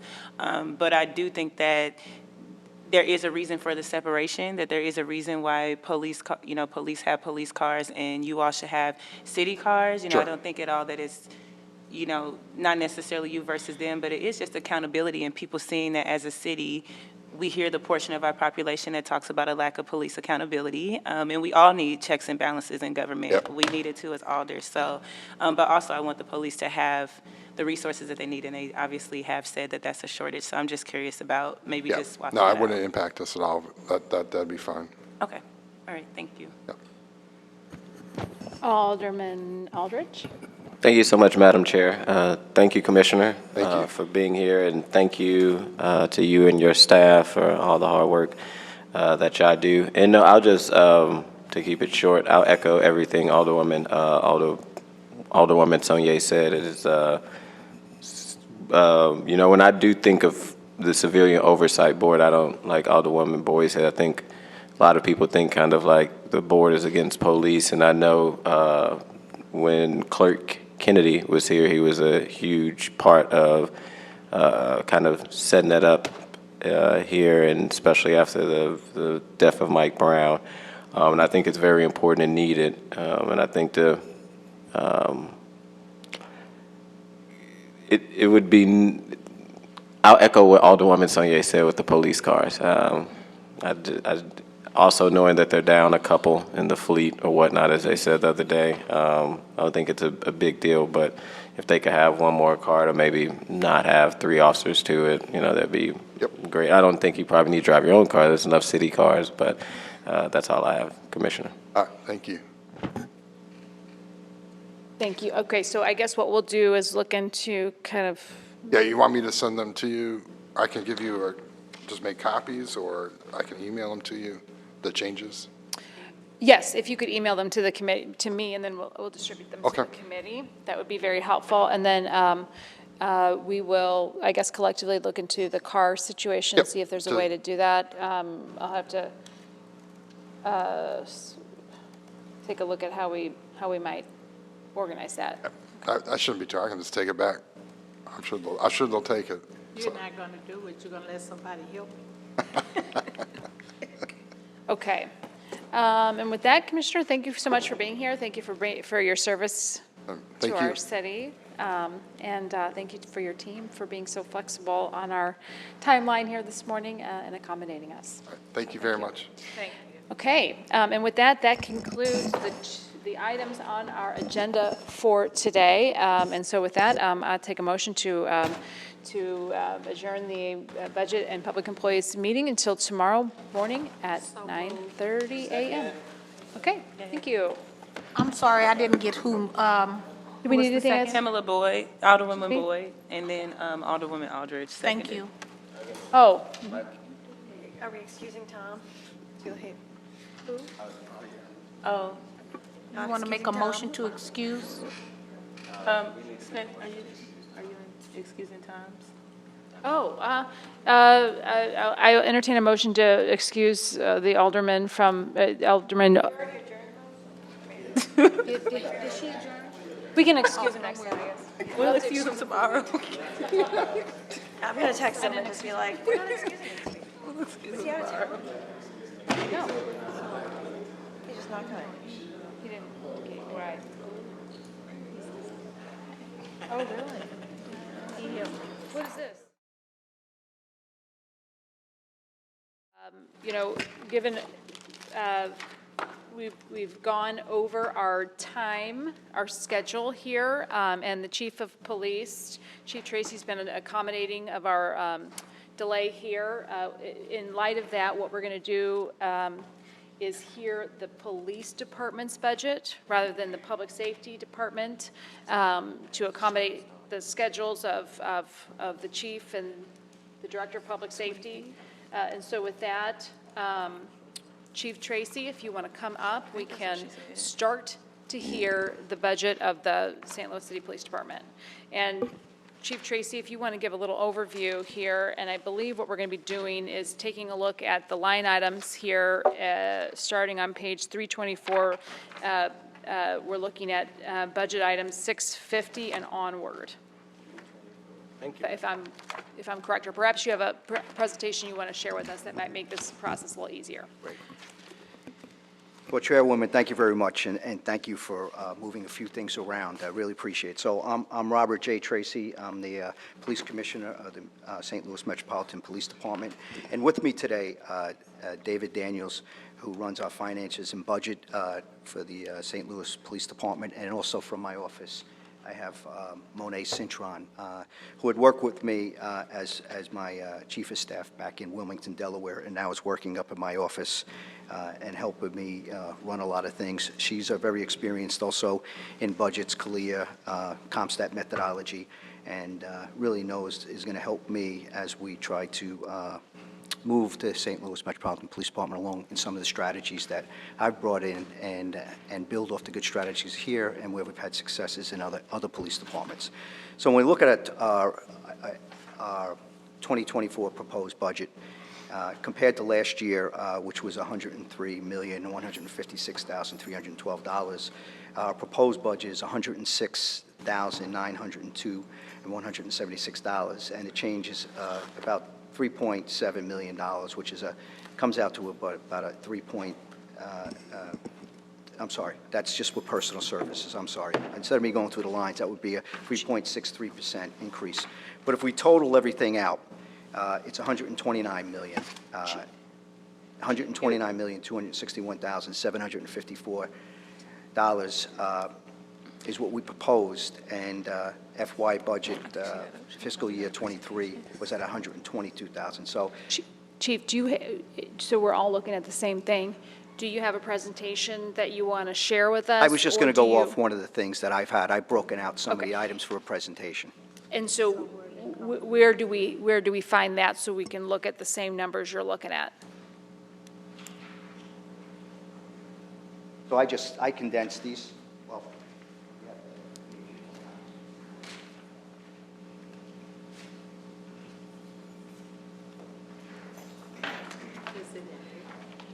That's the general budget from Paul Payne. The next page has the. So Monet Cintron's going to bring a copy to the committee here. I just want to make sure she has the right page for each one of you and just show you what I'm working off of. And then get into the specifics. Like I said, I have David Daniels here that can get into those line items, and then I can come back and answer any operational questions or anything that applies to the budget, if that's okay with you, Madam Chair. I think we're going to make copies, Chief. We'll Oh, be with you just okay. shortly. So, okay, broadly speaking,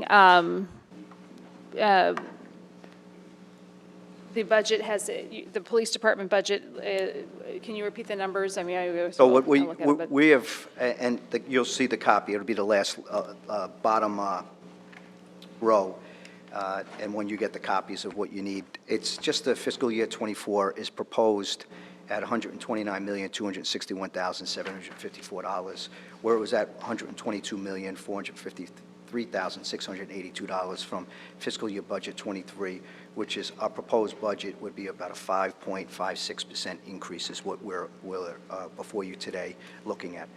And that's a change of about $6.8 million. $6.8 million. So it was from 122 to 129, that's what I'm hearing.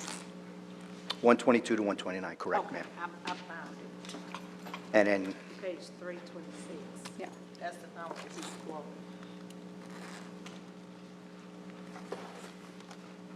See, 126 at the bottom. It's in the book. It's in this book. Thank you.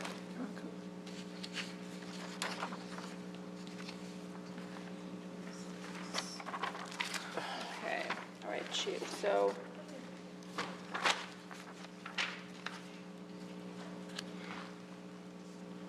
Okay.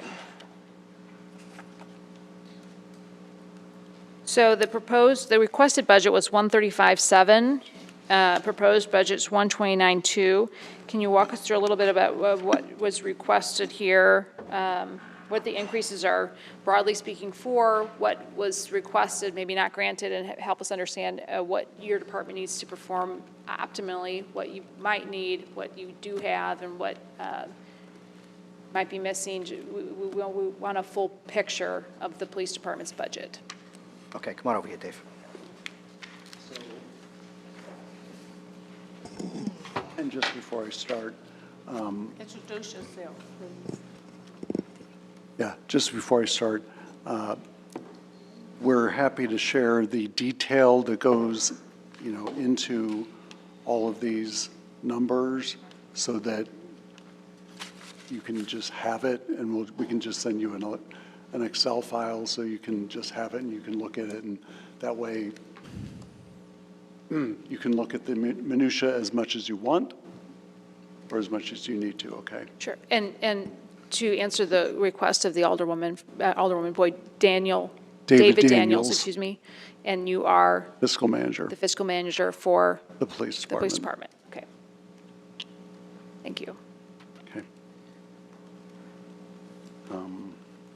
So obviously here, the overall police department budget, when you include all these special funds, is about 183 million. Those special fund amounts have fluctuated. Paul Payne briefly brought up why they fluctuate. So our numbers, if you look at, if we just start off with the regular salaries on your first page, which I think on your first page is 364. Obviously the police salaries are going up, are actually going up because of a raise, right? And so it's not terribly useful to just look at the personal services part of the budget in isolation in the general fund, because so much of that expense is essentially shifted to other special funds. Okay. Right. One thing that's really striking, and I'm sure there's an explanation that I'm unaware of here, but fiscal year 2022 versus 23, 24, we're looking at a doubling. You've got 65 million in 2022. What is going on here? I'm assuming special funds or something like that. What is the? No. So, Paul, okay. So I think in 2022, what happened, parts of the police department got removed from the regular general fund. So, for example, all of patrol got moved to another fund center account. The Budget and Finance Division got moved. The IT section got moved.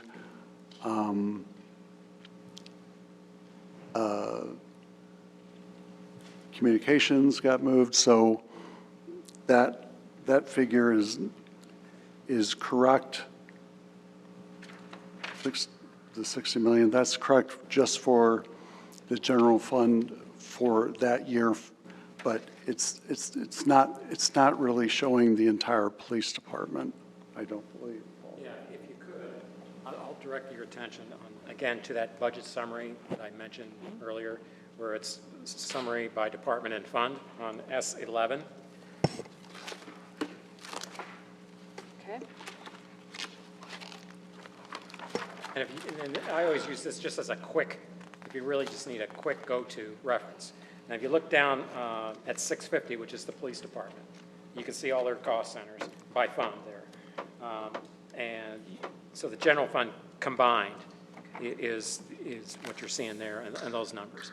And what Dave is referencing is that in, I believe it was fiscal 22, where the 1 year they broke out, the police department has all these different cost centers.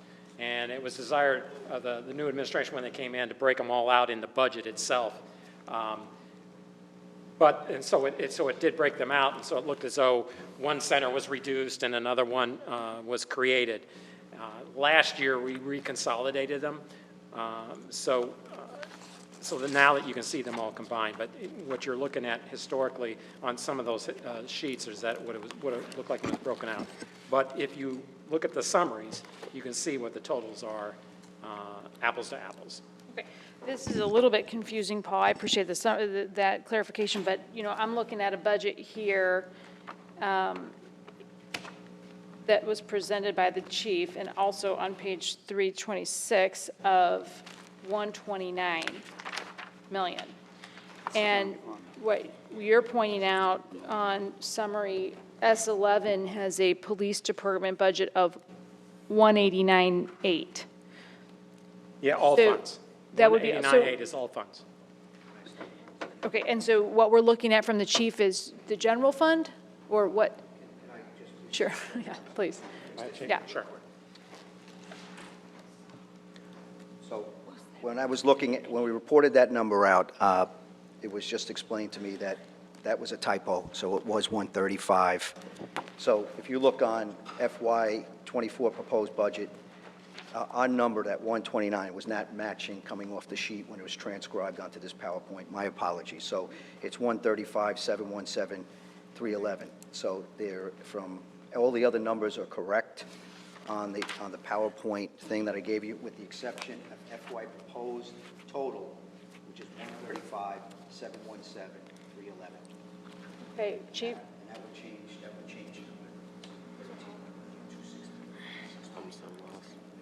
An increase proposed. What's the percentage increase? 10.8%. 10.8%. Now, Chief, that still differs from what the budget director was pointing us to on S11, which would be a proposed fiscal year 2024 police department budget of 189.8. What I'm looking at, so I'm trying to understand.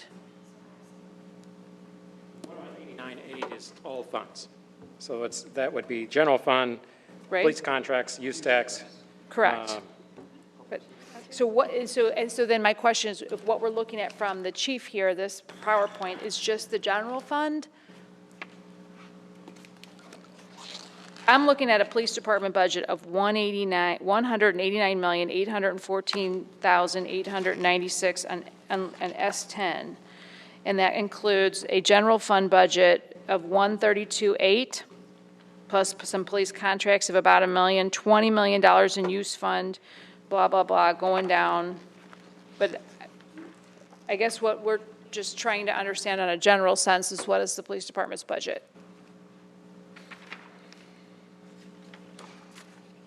129,262, that's department, that's 650, plus you'd have the, I believe, the Rangers and the Rangers and the city marshals.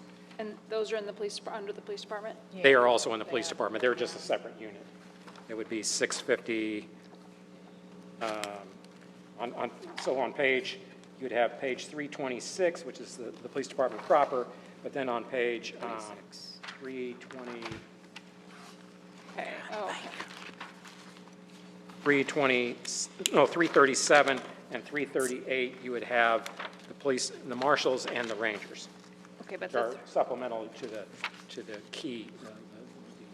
So the 326, that 135,717,311 that the chief mentioned, that's the proposed, that's the requested budget, but.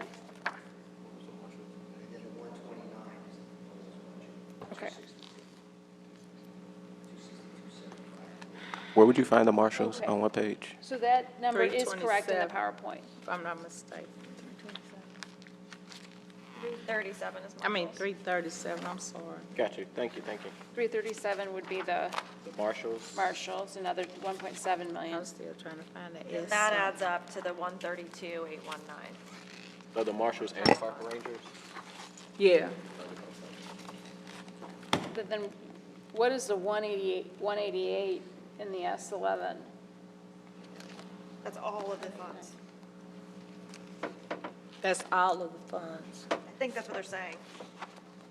I finally found an S.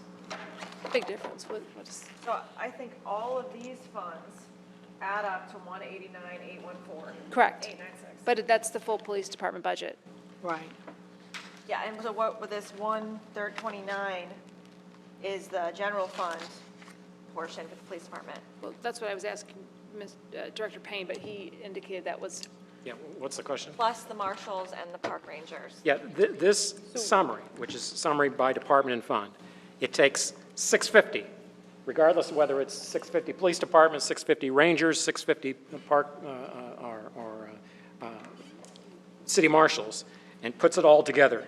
So in the general fund, it was 132, so that includes your base department plus rangers and marshals. Okay. And the 650, so it's what it's trying to do is consolidate it all into one summary. But behind here is all the sheets that add up to all those numbers. But the total budget, all funds, is 189. That includes grants, asset forfeiture, use tax, the public safety sales taxes, and all those other things. So what you've got is, that's the overall, all funds inclusive. Then you have detailed sheets. okay, I think what we're interested in is the full police department budget, regardless of the funds that we use to fund the police department. And that's fine. right? So- And so that's, And then this we can summary talk about it. highlights it all. And the summary is on page 324? No, I'm looking at S11, sort of identifying them. I was like, he's still on S11. Okay, S11, so, all right, 189, the budget, the proposed budget of 189.8. And so if we could speak to the police department budget of 189. I guess my question would be then, if that's the full budget, where, how do we break that out into personnel and the supplies and the marshals, et cetera? Where's the sort of summary or the breakout of the full police department's budget?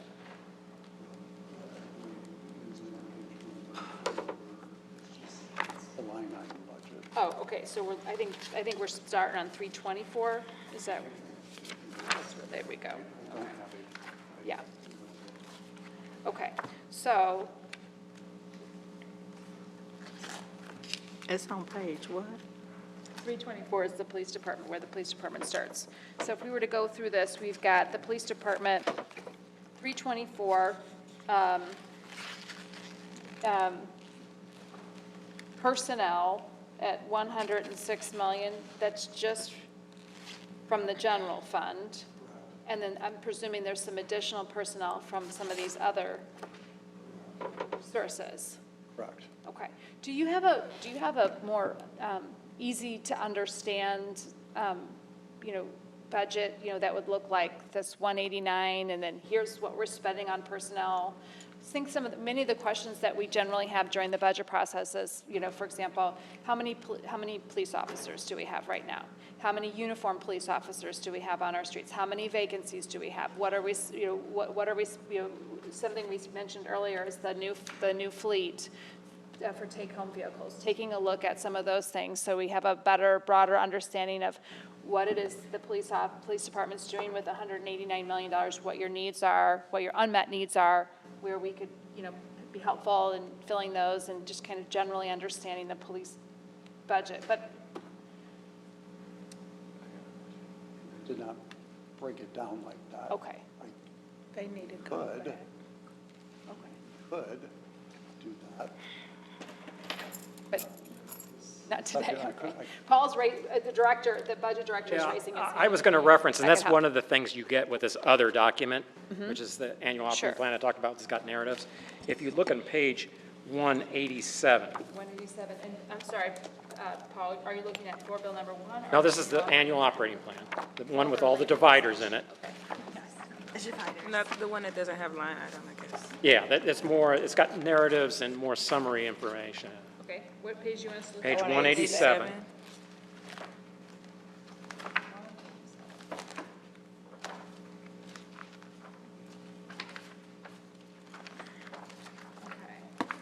And it collapses all of that into, and you can see there's the 189, all the funds. And you got personal services, materials, and equipment all summarized there. And the number of uniformed and other non-uniform, civilian and others. And it just sort of, it's a summary of all the line items that are in the line item detail. Okay. And all those other funds, most of which are personnel related.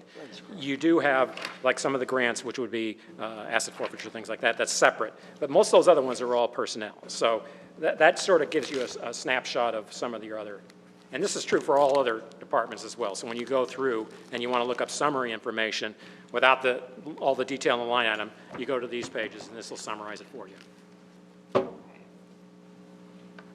Thank you, Paul. Thank you, Paul, this is very helpful, okay. So we're looking at a overall personnel budget. We have a roughly the same number of people, and just the increase would be in increased salaries, is that correct? So we're looking at a total force of 1,246 persons, 469 of which are civilians. So how many uniformed police officers do we have right now?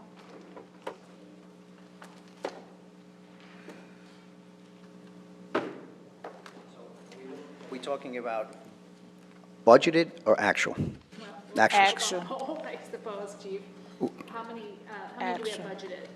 We have budgeted, we just talked about the number, budgeted 1246 is the amount of commissioned police officers. So we have civilians and then commissioned. So these would be sworn police officers. We should be at 1246 is what we're budgeting. So what do we actually have in numbers? So right now, this number is dynamic. Just had some just sworn in on, 4 sworn in on Friday that came back from other jurisdictions. And then usually what I've done in other budgets, how many people are out sick, how many people are FMLA, how many people are injured, and then I actually look at how many we still have commissioned. So this number, right now we're operating at 983.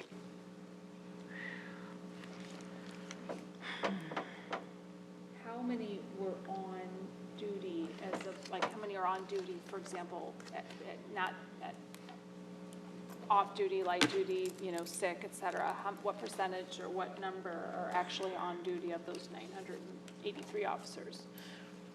Of those 983, 983. that's a number that fluctuates every single day. Some are coming back off sick, some are coming back off FMLA, some are coming, we have extended leave on Family and Medical Leave Act, paternal leave. There's a lot of things that are going on. Each day that changes, so right now I have to get back to you with a percentage of the overall numbers. Thanks, Chief. The reason I'm asking, I know that those numbers change, but I also recognize that a good number of our uniformed officers are unable to perform duty on a regular basis, and so it negatively impacts, our ability to patrol, and we want to make sure that we understand kind of where we're at in a police force sense. Yeah, it's actually something that's it's happening across the United States. This is St. Louis Metropolitan Police Department. This is happening locally. Every jurisdiction around us has, they look to, I call it, persuade our officers to go to their jurisdictions for better pay, incentives, take-home cars. In my last police department, they were offering $20,000 bonuses just outside, just to come over as seasoned officers. I think we're all hurting for officers in this profession. I think with the raise that the officers just received, and the sergeants just received, and we're working on lieutenants and civilians contracts right now. They got a substantial raise that has made us competitive with surrounding counties. And where I just mentioned where the dynamics of the numbers fluctuate, I just swore in 4 police officers that came back from other jurisdictions because the grass was not greener out there, and they did come back. And potentially, I have 2 more going in, and I proposed, I'm being told they're sending me letters now, 2 more that are asking to come back from outside jurisdictions. I think because they do want to work with the St. Louis Metropolitan Police Department, but the economics weren't there and the contract wasn't there. Now that we've resolved that, I think that's going to help us where we're starting with about $53,000 is starting pay for someone coming into the academy, makes us competitive with all to recruit, and then it makes us competitive to retain. And as you can see, officers are coming back from other jurisdictions, and I think that's going to stem the tide. And I think as we move forward after unprecedented times, the last few years that we've had, more and more people come back into this profession, and we got to do a better job recruiting, making sure people realize this is a noble profession, that this is a calling, this is where you can help people, and you can do the best in the communities that need us the most. And that's my job, too, to help start. Here 4 months now, but this is one of my priorities to make sure we get that done. Start to build those ranks back up to the budget strength. But I wish I had 200 officers in my back pocket when I came from the East Coast. I didn't. I only came with 1 person, and she's standing next to me.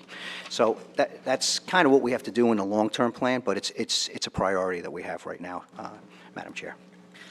Thank you, Chief. If you want to give us a broad overview of your budget now that we've kind of figured out where we are numbers-wise and what we're looking at, kind of broadly speaking, what the biggest changes are, what you've requested, like I said, any holes, how you feel about the budget that you have and your ability, our police department's ability to function optimally under it. I will hit on the broad points with that because I do have a few points to make, but I want David to hit on some of the points where we're up and down. And then I know this is something that's still in process, but there are some important things that I think to move this department forward and make this city safer. There are some ideas that I have that I think are very important, but I'll let David get into some of the details that you just asked. Great, thank you, Chief. Okay. Just going to briefly hit in the personal services general fund. So obviously because of the increases in pay, overtime has gone up, our overtime request has gone up, and that's in line with both the raises and with the amount of money that we're actually spending on overtime.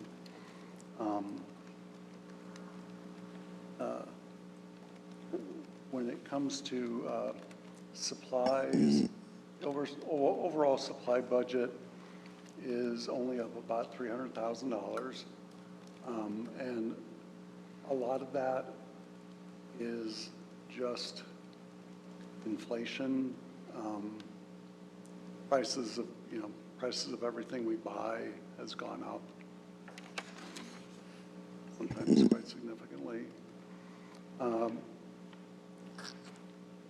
The non-capital equipment, Paul was generally very generous to us. However, to make sure there's enough money for the salary increases, he did cut our request for computer equipment, which is the 54 and the non-capital equipment. We have a lot of aging computers and servers and storage devices, and we will make do, but that line for computer equipment, and when I send you the detail of our request, it'll include, I cut our request down to what Paul ended up allocating in the budget, but you'll see where we cut. And David, you're looking at, where are you looking at It's this? probably page 365 for for you. He changed it. It's, I think your first page is 364, 324, 324, oh, pardon me, 325. sorry, Ann. So it's account, it's computer equipment, 540000. Okay. Yeah. Okay, so the computer equipment is an area of, it looks like a $2,000 cut, pretty small. Well, here, I cut our budget down to meet the allocation, but it was to meet the allocation, not to necessarily meet the need, Okay. right? So I'm just, you said to point out something that was where we thought we needed more money. That's where we could use some more money. Okay, so broadly speaking, we have the raises and some that have been helpful, right? And so I guess what we're looking for is kind of like the big picture. The police department's doing well in regards to compensation, pensions, et cetera, but you're pointing out that there's some additional IT needs and other things not reflected in the current budget. Right. Nor the requested budget. You pare down the requested budget to meet the requested allocation. Okay. And the biggest paring down we did was for our fleet. Okay. And I think we recently, I forget the number of vehicles, we got some new vehicles, but we've had situations in the last year where we put 3 men to a car, or pardon me, 3 officers to a car because of not having enough vehicles. Wow. And that's because when the vehicles get old and there's downtime on the vehicles and they don't get repaired quickly enough,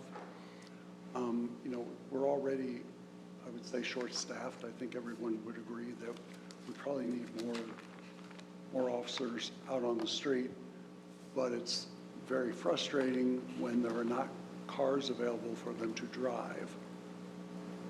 How many vehicles do we have right now in the fleet, in the uniformed officers So fleet? I don't want to guess. We'll give you that. Okay. We'll get that number back to you. If that's a real need, I mean, if we are tripling manpower, which is something we're obviously short on because of a lack of vehicles, vehicles are cheaper than human capital. So certainly we would need to make sure that we have the equipment to properly police. That may be one of the biggest frustrations is vehicles and getting enough vehicles. Okay. So, yeah, having the number of that and the additional needed resources there would be very helpful. One area that has been a consistent question over many, many years is the area of overtime for police. Can you talk about that a little bit and point us to where the overtime is in the budget, what we've allocated for that, and where we've spent? So I think it's on 324 in here, and it's the Fourth line. yeah, the 4th line. Mm-hmm. Yeah. So here our overtime has been in really for many years now. Our overtime has been driven by not actually having our full staffing level. And that just drives overtime because district captains want to fill cars when they're available. And that's just going to drive overtime for you. And it's kind of sad to say, but overtime's one of your better buys in a way, because when we pay overtime, that means we're not paying health insurance, pension. So, overtime is cheaper in a way, but the downside to that is officer burnout, because officers only want to work so much overtime. And, informally, officers have come to me and said, hey, our captains, they keep on, they want us to work overtime. The lieutenants beg us to work overtime. Yeah. Let me get in here. So now we're talking about an operational, as we're talking about the numbers. And David's absolutely right. And in the 4 police departments I worked in, it is cheaper overall for the city to pay overtime than hire new officers. But that's not the case we want to be in. What we want to do is, overtime usually goes up when the amount of personnel goes down. Only because less officers are picking up where we would have had more officers. It actually is cheaper, but you want to make sure officer health and wellness is one of the #1 things we always look at, because if an officer is fatigued and everything else, then they're prone to make mistakes. And we want to make sure that we don't allow that to happen. We also got to make sure that we're looking at, when we're on straight time, not making sure that we're looking at the schedules, making sure that we're keeping within a safe limit of how many people we give off, because giving off sometimes can lead, some of the things that we can do, we actually, in my other places, I continue to look at, all right, are we giving too many people off? People do want time off, but we have to make sure that we have to keep up officer safety issues that are out on the street, and at the same time, I don't want to make sure that we're always just backfilling with overtime. That being said, there's operationals, but from arrests to events to things actually making sure that when we know from intelligence that there might be things that might be conflicts that are brewing out there, that we might need additional officers in certain areas to keep places safe and get between conflicts, and especially some of the gun violence that's happening. So we do make those discretionary calls, but when the captain and the lieutenant makes those calls, I now have put majors over each patrol area. So that has to be cleared through the major. So there is a process with checks and balances that I wanted to make sure that additional layer, there's 1 major and 2 acting majors right now above each patrol area, north, central, and south. And these are the type of things that I bring in, looking at that we're running this place in the right way, that we can keep a good eye on overtime. But I don't think there's a police department, there isn't a police department in the United States that doesn't necessitate overtime. We just got to keep a good eye on it. Yeah, thank you, Chief. One of the things that's really happened over the years is that we've gone over significantly on our overtime budget. So I guess my question would be, seeing what we had $7 million allocated last year for overtime, what did we actually spend on that? And then second to that would be, I see that we've got a requested budget of overtime of $9.2 million, but an allocated proposed budget of $10.6, and so kind of jumps out at me that we've allocated more than requested here. But if we could understand first, did we overspend last year and that would not be the first year. In fact, it'd be pretty much in line with years in the past. But just, I think that's a question that the committee had with regards to overtime. Helping us understand. Did we overspend on overtime?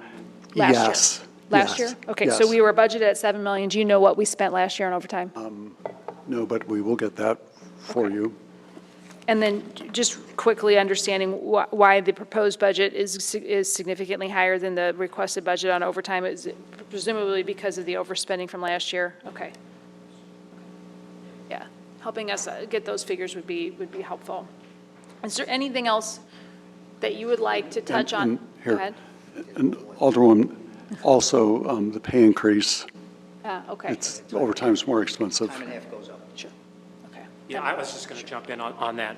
When I talked about the cost of the pay package that we talked about earlier, all those additional costs were added in. And so if you're increasing 8 to 13% pay increase, then your overtime could be expected to increase. So when we added costs, that was included in that dollar amount. Another question that we get a lot about is with regards to park rangers.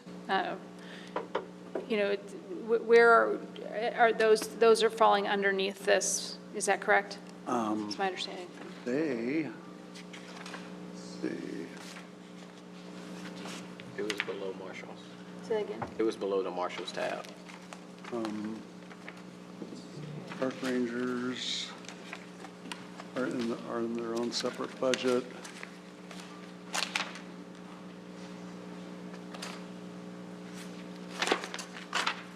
investigative unit. Like 260. Next year, we'll do a better job of kind of giving you what we anticipate, kind of talking through so you can be better prepared. So okay, so with the park rangers, if this helps, their budget essentially stays the same, their staffing level stays the same. Okay.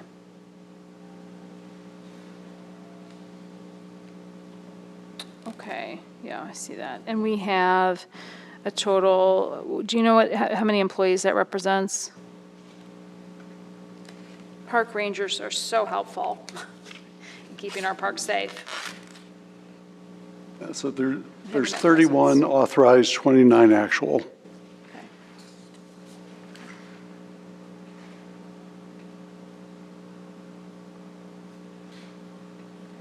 Is there anything else you'd like to touch on with, as part of the presentation of the police department's budget, as it relates to what you're budgeted and what may be wished that isn't budgeted before we go into questions from the committee? Chief, did you have anything that you wanted to discuss before we go into questions from the committee? One thing before we go into questions, committee. You know, also, a lot of police departments down throughout the United States, and so we really have to leverage technology. And I want to make sure that how important that can be for public safety. And I know some debates out there. Can you talk into the mic, please, so people at home can hear you? Sorry. How's this? Yes, All right. good. So it's a little far away. There we go. Can you hear me now? Yes, sir.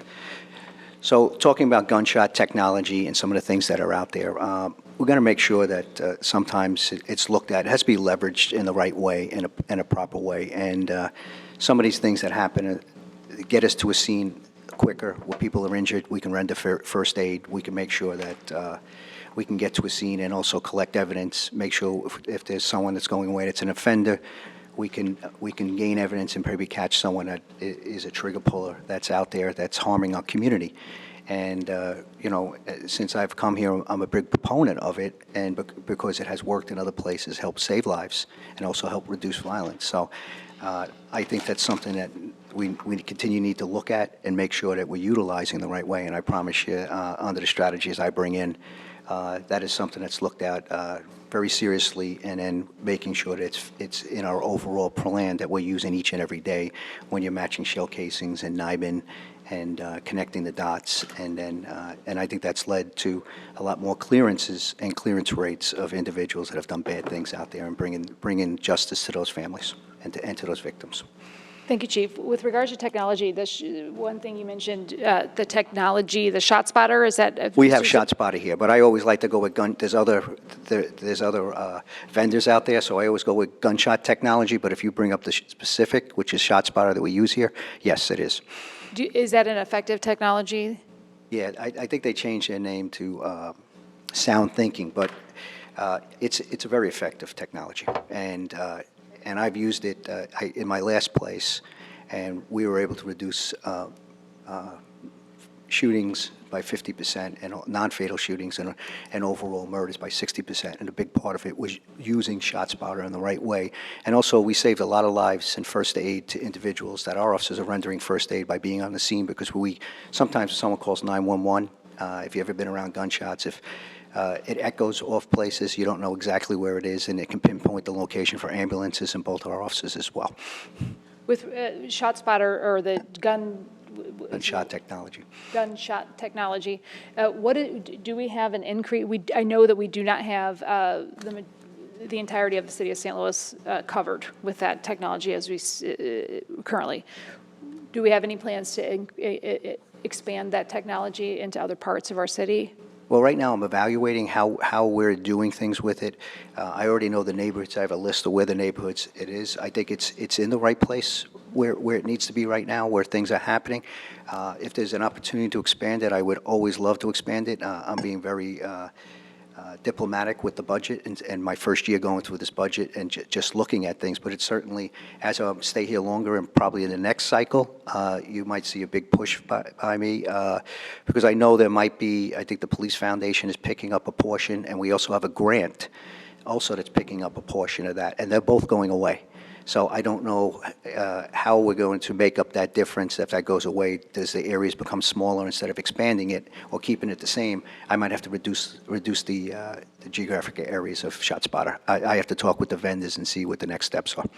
With regards to other technology, cameras or other things like that, are we looking at other types of technology to either increase or bring to St. Louis that would improve our effectiveness as a police department? I think we have really good technology with our real-time crime center, with license plate readers, the amount of cameras. It's the upkeep of the cameras that usually go down, and I think, you know, as a Board of Alders, one of the questions are, there's some city cameras, there's owned by private entities, and also that are run by the police department. We've really tried, since I've been here, to try to put tickets out to make sure we can repair them in a timely manner and try to assist the rest of the city and even private entities, because we know how important it is. So that's something technology should always stay, because that's always improving, and we want to make sure we do that. And I think it's been kicked around.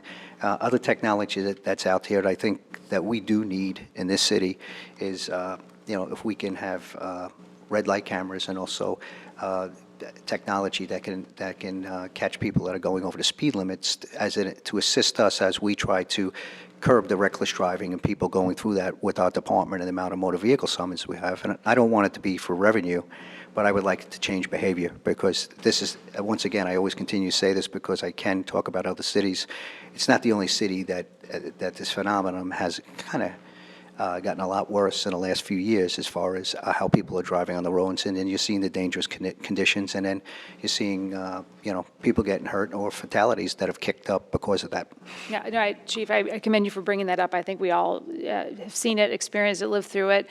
We have a pedestrian fatality 3 times the national average, and of course, just driving in the city of St. Louis is a dangerous thing to do. Certainly walking or biking is.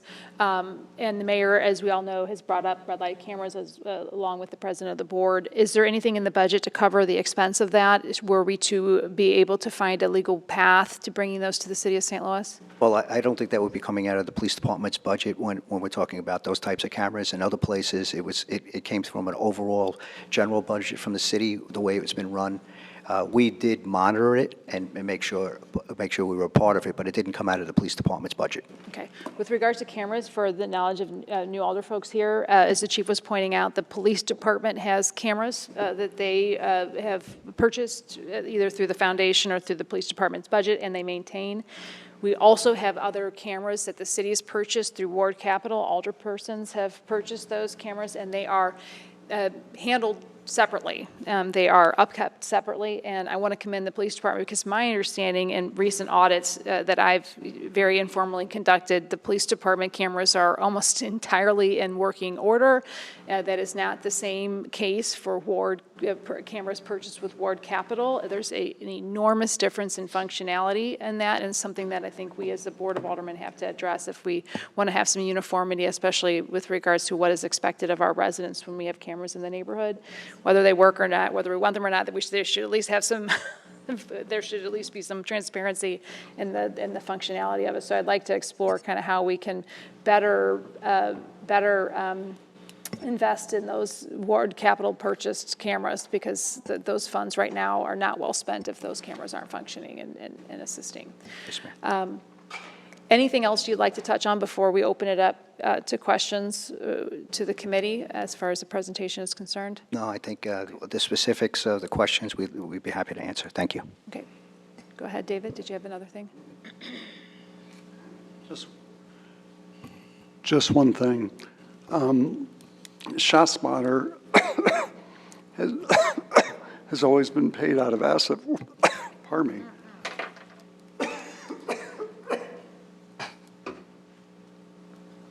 ShotSpotter has always been paid out of asset forfeiture funds.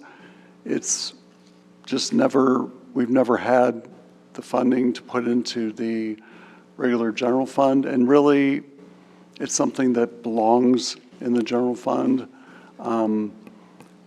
And, you know, currently in asset forfeiture, we budgeted for the original shot spotter coverage area, which is 3.5 square miles. But, you know, to expand that any further would mean cutting other projects.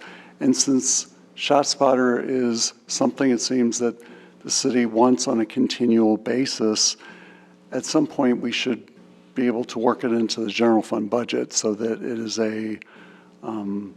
it's just part of doing business as a city. Because something you should know about asset forfeiture funds, you know, now with both, this is not a political discussion, this is just the reality that both members of both parties are looking unkindly on asset forfeiture, right?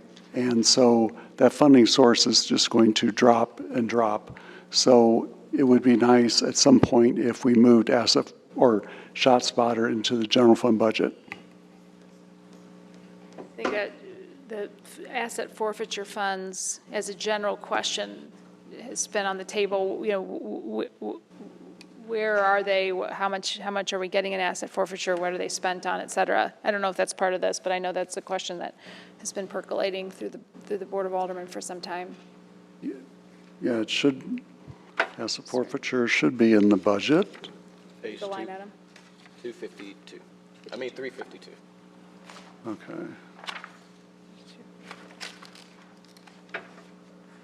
Those funds, total funds, one, so there's a, but I think that would be related to the asset for, I get, the question would be, what is the income from asset forfeiture? Is that, I guess, could, I mean, I have a question on it, but yeah, well, okay. Well, I'll I'll wait. just turn it over to the committee for questions. How about we start there? Alderwoman from the first? Thank you so much. Thank you all so much for being here. It's great to hear from you and hear what you're proposing. Regarding the vehicles, I know that the Board of Aldermen did allocate funds for new vehicles in the American Rescue Plan Act, and that's figured in here, and you're saying that's still not enough? Our fleet manager certainly does not think so. And we can certainly have him provide a more detailed, you know, reason for why we need the vehicles that he requested. So we can certainly provide more detail on the vehicles for you. Okay.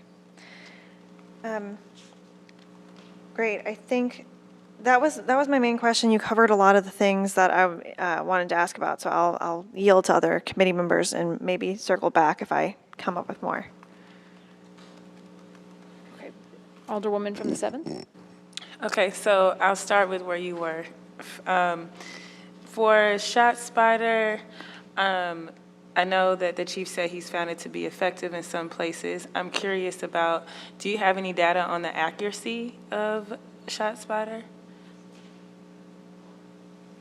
Yeah, usually they say within 30 feet, and usually it really comes down to almost 2 to 3 feet in some areas, unless there's special circumstances. So the accuracy is there. And then we can always call up with an audit when we hear shot spotter. We can't, if we don't see shell casings, but obviously sometimes if they're shooting from cars, shell casings go back in the cars. If they are shooting from vehicles.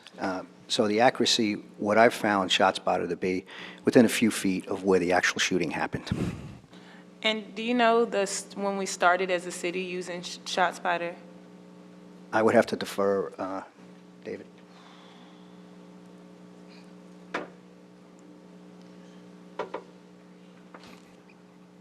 I'd have to look back to when I think Sam Dotson was maybe serving in the chief's office or in the board office.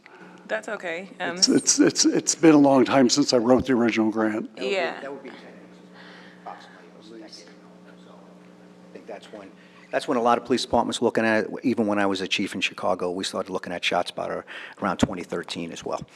Okay, I would just be curious about having the percentage of accuracy when SLMPD is dispatched to respond to ShotSpotter, like if there was some data on the accuracy of that. And then honestly, I would like the same thing for any technology that we might be moving forward. I know Chairman Spencer and there's been many conversations on red light and different surveillance mechanisms. I want to see data on where it has been implemented in other places. And if we implement it in St. Louis, then I also would like to see data on since we implemented, this is the projections that have resulted in that so that we're making, evidence-based decisions. Because I've heard mixed things about ShotSpotter in other places. So I'm just curious about how it's worked in St. Louis. Right. And then I had a question too, and this might be for Mr. Payne. So I was trying to get a better understanding of the police unit in the city's counselor's office has I think a $5.3 million budget allocation for litigation things, that matter. But then the affirmative litigation unit that covers if the Attorney General sues us, which happens often, is $600,000. And then I also noticed that even the Civil Rights Unit has about 560 or something like that. So I'm just curious about that big discrepancy between those. And also, I'm curious about just the big difference between those. And then also, is $600,000 is that enough in our budget now to cover us for impending litigation? I mean, I know the politics isn't on y'all end, but we have the repro fund, we have things going on now with gender affirming care. And so I'm just curious, are we prepared for some of those lawsuits and things that might be coming? I think a lot of those have to do with a lot of human resource issues and then also litigation that comes down. That'll come down to the law department within the city, and they're all tied together. Whether we have representatives in the police department, obviously because of the type of work that we do, there's a lot more litigation that comes in. But overall, the city, we all answer up to the city councilor, and I think they can explain better why we have it divided and the amounts that are in those places and how many people we would need for some of the situations you talked about as far as incoming and also litigation that's going on at this time.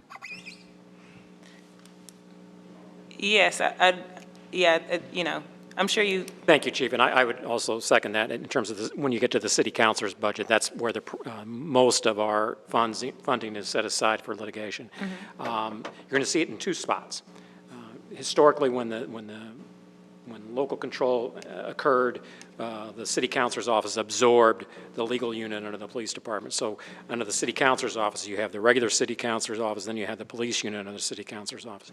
There are two line items in there specifically to address judgments, and they go, basically it's a contribution to special fund.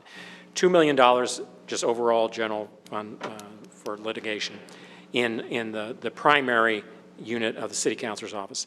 In the police unit of the city councilor's office, there's a $4 million allocation. So combined, it's $6 million. And that was the request. And it's been that way from the city councilor's office for the last couple of years. But that was the request we'd received from them. And do we usually spend that? What happens is that is contributed to the judgment fund. And we've had some significant payments in the last couple fiscal years, and it would be spent. But the way it works is those are contributions to a judgment fund. And then when a case occurs and where there is a liability of the cities, they pay out of that judgment fund whatever the amount may be. And so my other part, and maybe because you've worked with ENA a little bit, the other part of my question about being concerned at the $600,000 in the affirmative litigation unit for the budget, there's. Yes, that's a separate thing, Mm-hmm. and that's not judgments. That's for it's actually as a reverse. It's the city councilor allocating personnel to go after other things. Let's say whether it's more recently the opioid case or something like that to represent the city on behalf of the city to go after any sort of violations and such to get recompense to the city for its expenses related to that. So yeah, that's sort of the reverse of judgment, because they're actually, by affirmative litigation, basically you're talking about going after particular entities who may be violation of the city code or some sort of consumer violations of where we can get funds to the city. So that's not the same fund that it would, for example, the Reproductive Justice Equity Fund. If the Attorney General is suing us for that, does the city councilor, is the affirmative litigation, is that the budget that the money to defend that case would come out of? Do you know what, if the state is suing the city, what is the budget for that? If the state is Where suing, does that come yeah, from? now I will have to defer to the city councilor on the specifics on that, but I can tell you that the judgment accounts and the general fund are, as I described in those two units. The affirmative litigation is for actually proactively going out and suing or pursuing action on behalf of the city to redress some industry, something in the industry which has done damage to the city in some way or form. Like the Kia suit. Yeah, oh, absolutely. Yeah, thank you. That's a perfect example. The Kia, the suit against Kia. Okay, and you're not sure what the other part of the state would be? That's a question for the city councilor. I was just curious where that budget, Well, that is, a budget for that? that budget is in this, the unit under, specifically under the use tax fund. So again, if you look at the summary of the budgets and you look under the use tax, there's that unit for the city councilor, and that is specifically the affirmative litigation unit. Okay, thank you.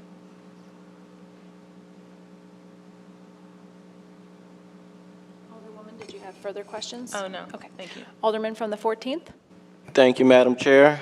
Thank you, Chief, for being here. And I want you to know you have the support of this board as we all are trying to work together to figure out how we reduce crime in our neighborhoods and community. And thank you for taking the charge to come here and to be assistance. I got a few questions. So I know we mentioned and said that, so roughly we have about 983 police. We have budgeted for about 1,200 of them. Last year, would you know how many we had last year? Out of like, were we up 983 or were we down 983? And I know you're new here, so. Yeah, and that number's dynamic, and one of the things, we just had the Academy Class 16 that just graduated last month. We have another Academy class that, I think it's down to 12 right now, because some have not made it through the full Academy. We're graduating in September. We have about a little over 40, it might even be up to 50 now, I'm not sure where the count is, applicants that we're looking at to start a class in August. So we're trying to keep up with attrition, and at the same time, some are retiring, some will go into other police departments, but as I talked about, you start seeing some coming back now. I think a lot of them certainly miss working in an urban environment compared to the environments we went to, and also the economics are a little better to come back and stay here, and we're more competitive. I'll get you the number of what the officers that we had last year and then where we're up. I know this police department, I started doing a historical study where the population, where it was, and then I think close to 20 years ago, it was like 330,000, but we had close to budgeted 1,600 police officers. So at that time, we did have a lot more police officers, and budget has come down, and the budget strengths come down. But I think we have to start looking at new ways to recruit, and then working with Director Sonia Gray as far as what we can do a better job of as in policing, how we can work together, and she's very open until how much we can get involved compared to the way it was done in the past, and that's very refreshing, and we'll see what the results are going to be shortly and as we go on this year. And I appreciate getting that number, because the reason I asked about that number, and I know it's a challenge to hire, and like you said yourself, and our new personnel director, who's fabulous, Ms. Grace, is trying to bump up the people there, because, and I think the answer was kind of questioned in the inquiry with Chairwoman Spencer and yourself with the overtime, because I was curious if we had less or if we had the same amount of employees or less. I know you said the reason there's a nice big jump in overtime this year, and you're saying we need that overtime because we're down officers?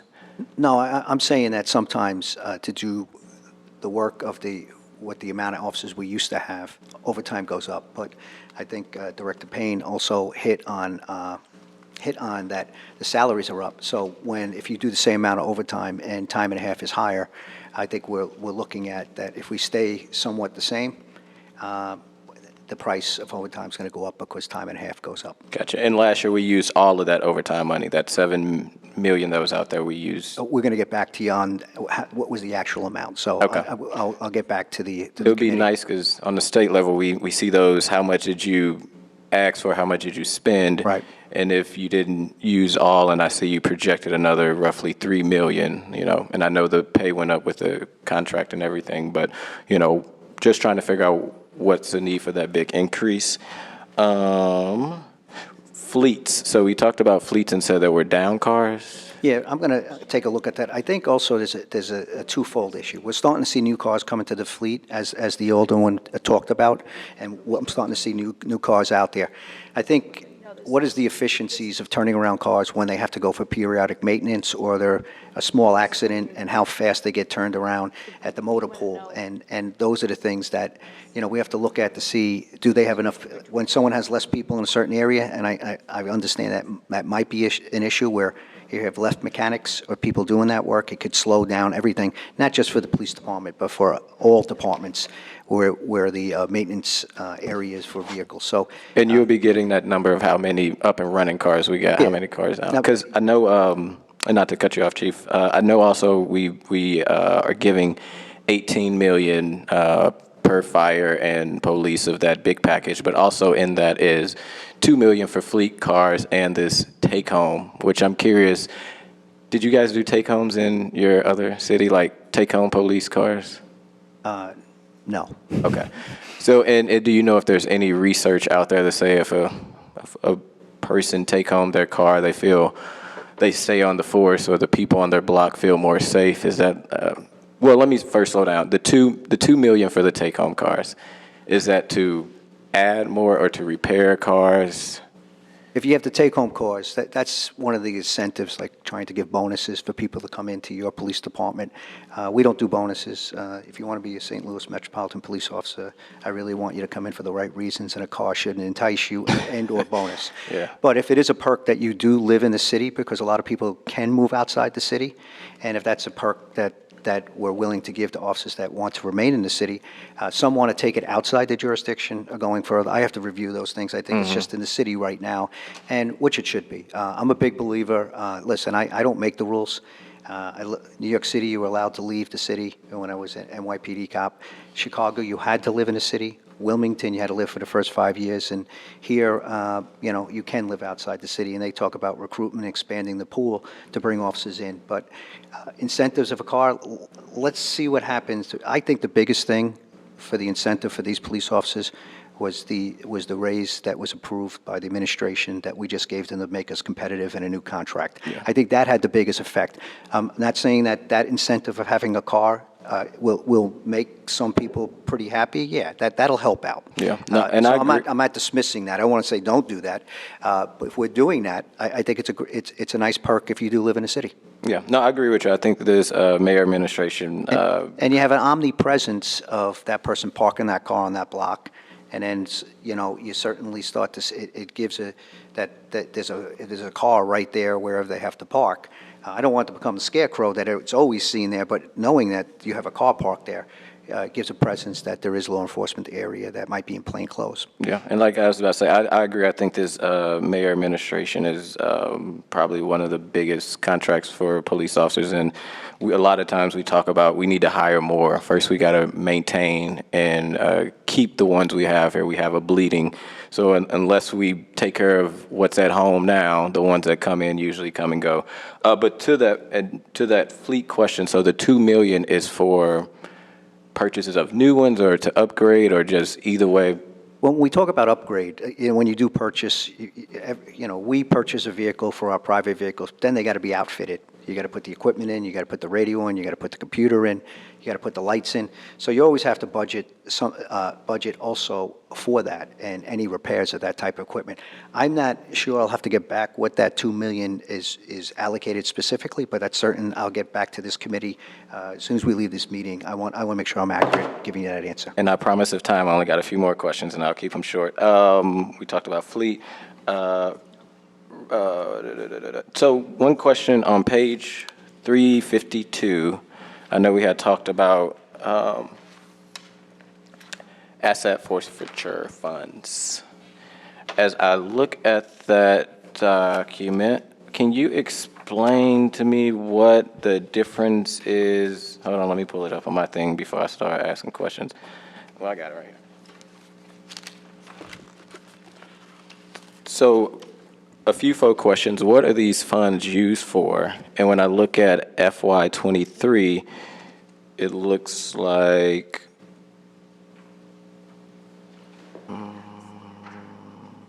if I'm not mistaken, what usually are these funds used for? I'll start with that. Asset forfeiture funds are used for projects that the chief of police deems worthy of funding. So those can run anywhere from paying for ShotSpotter to paying for some other technology project, paying just for equipment that some unit needs, but what it can't really be used for is personnel. Okay. If we could get a number also of how much of that last year, that million that was allocated, how much was spent, because it looks like for FY24, a lot of that funds that you guys are asking for are going to computer software licensings, which I'm curious, what does that mean? Okay. So, as you know, the city has... Because historically, we only spent rough in 30-some thousand. In 21, it was 22,000. Then in 22, it was 2,000. We didn't spend nothing last year, but it's a whopping number of 775,000 this year for computer licensing. So are we buying new programs or systems or? So the city has put in a new Oracle system, so it's for general ledger and payroll. However, this new system does not have the functionality that our current PeopleSoft system has. It does not have the capacity that our current PeopleSoft system has. And our PeopleSoft system is not just a time entry system. IAD uses it. A number of divisions use it for things that we bought the system in 2008. We've never upgraded it. And when the city decided to go to the new system, the new Oracle system, it decided not to bring over history. And our city councilor's office was like, well, we need to retain that information because we have to have it for litigation. And because PeopleSoft, we put it in place in 2008 and have never upgraded it, it now has to be upgraded because the support for it has ended for the version that we're on, which is a 2008 version. And the city councilor's office said that, you know, we need to keep it. And we're currently using it for, you know, a lot of things, but one of the things we're using it for is timekeeping.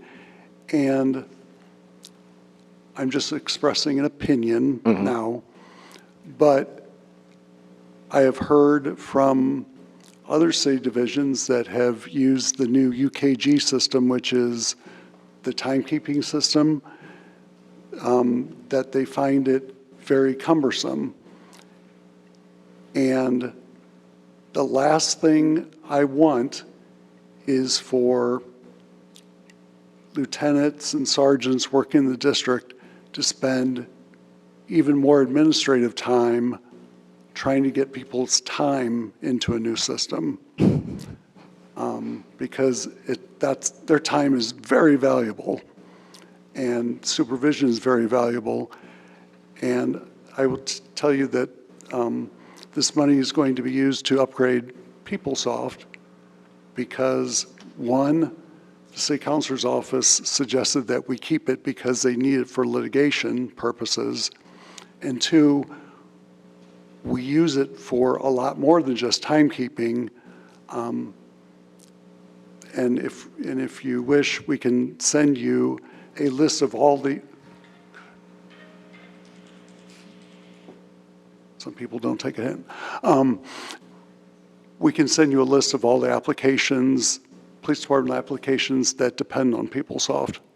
Okay, I appreciate that. And then I'm assuming the professional services kind of. ShotSpotter.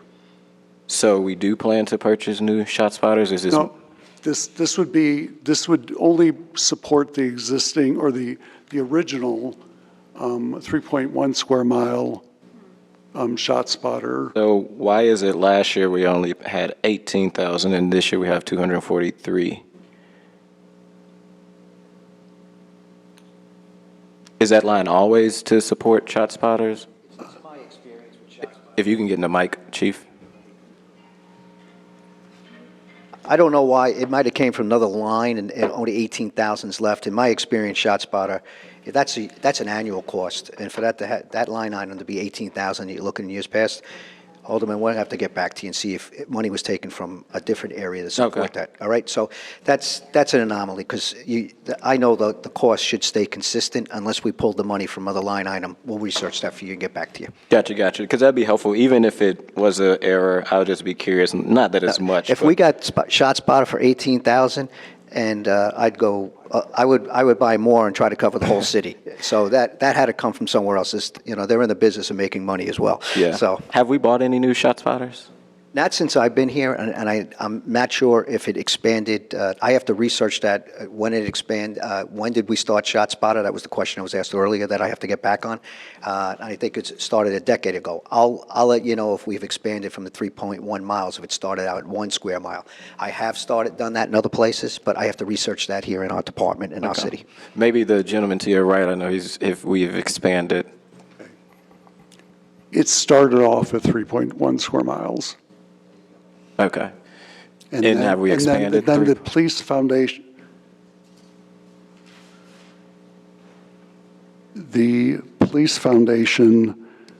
paid for 2 additional coverage areas of 0.7 miles and 1.1 square miles, and then a grant paid for another 0.19 miles. Okay. I think that is all the questions I have right now. Well, actually, I have one more. I'm so sorry. Just one more quick one. Out of the 983 police officers, do you know how many, well, current officers we have, do you know how many are like white shirts? How many white shirts we have? I don't know the respective sergeants. It depends. If you want to go sergeants, we can break it out, sergeants, lieutenants, captains, majors, and lieutenant colonels, including myself. We'll give you that breakout, so you can see how many officers are and everything else. I'll get that back to the committee. Gotcha. I appreciate that. The reason I asked, and I want to make sure we have a ladder to promote people, but sometimes I see a lot more white shirts than blue shirts, so just... Well, sometimes if you see white shirts, that's good because they're out there. I want them out on the street. Well, maybe more meetings I see them, but yeah, I'd love to see them out in the street too. Thank you. Thank you. Is that all, Alderman? Okay. Any other questions from any other members? I saw we had a couple of other members of the board circling in and out. Any other members of the Board of Aldermen want to ask any questions before we? Okay. Chief, thank you again for coming before us. And we've got a couple of follow-up items for you. I really appreciate your flexibility here as we kind of get these budget hearings going this week. And we stand ready to hear some additional information from your office. And just thank you for your time today. Madam Chair, thank you, and the committee, thank you very much. Your service. Thank you for your service to our city. Okay, and with that, we are going to adjourn the Budget and Public Employees meeting for today and reconvene tomorrow morning at 9:30. Thank you all.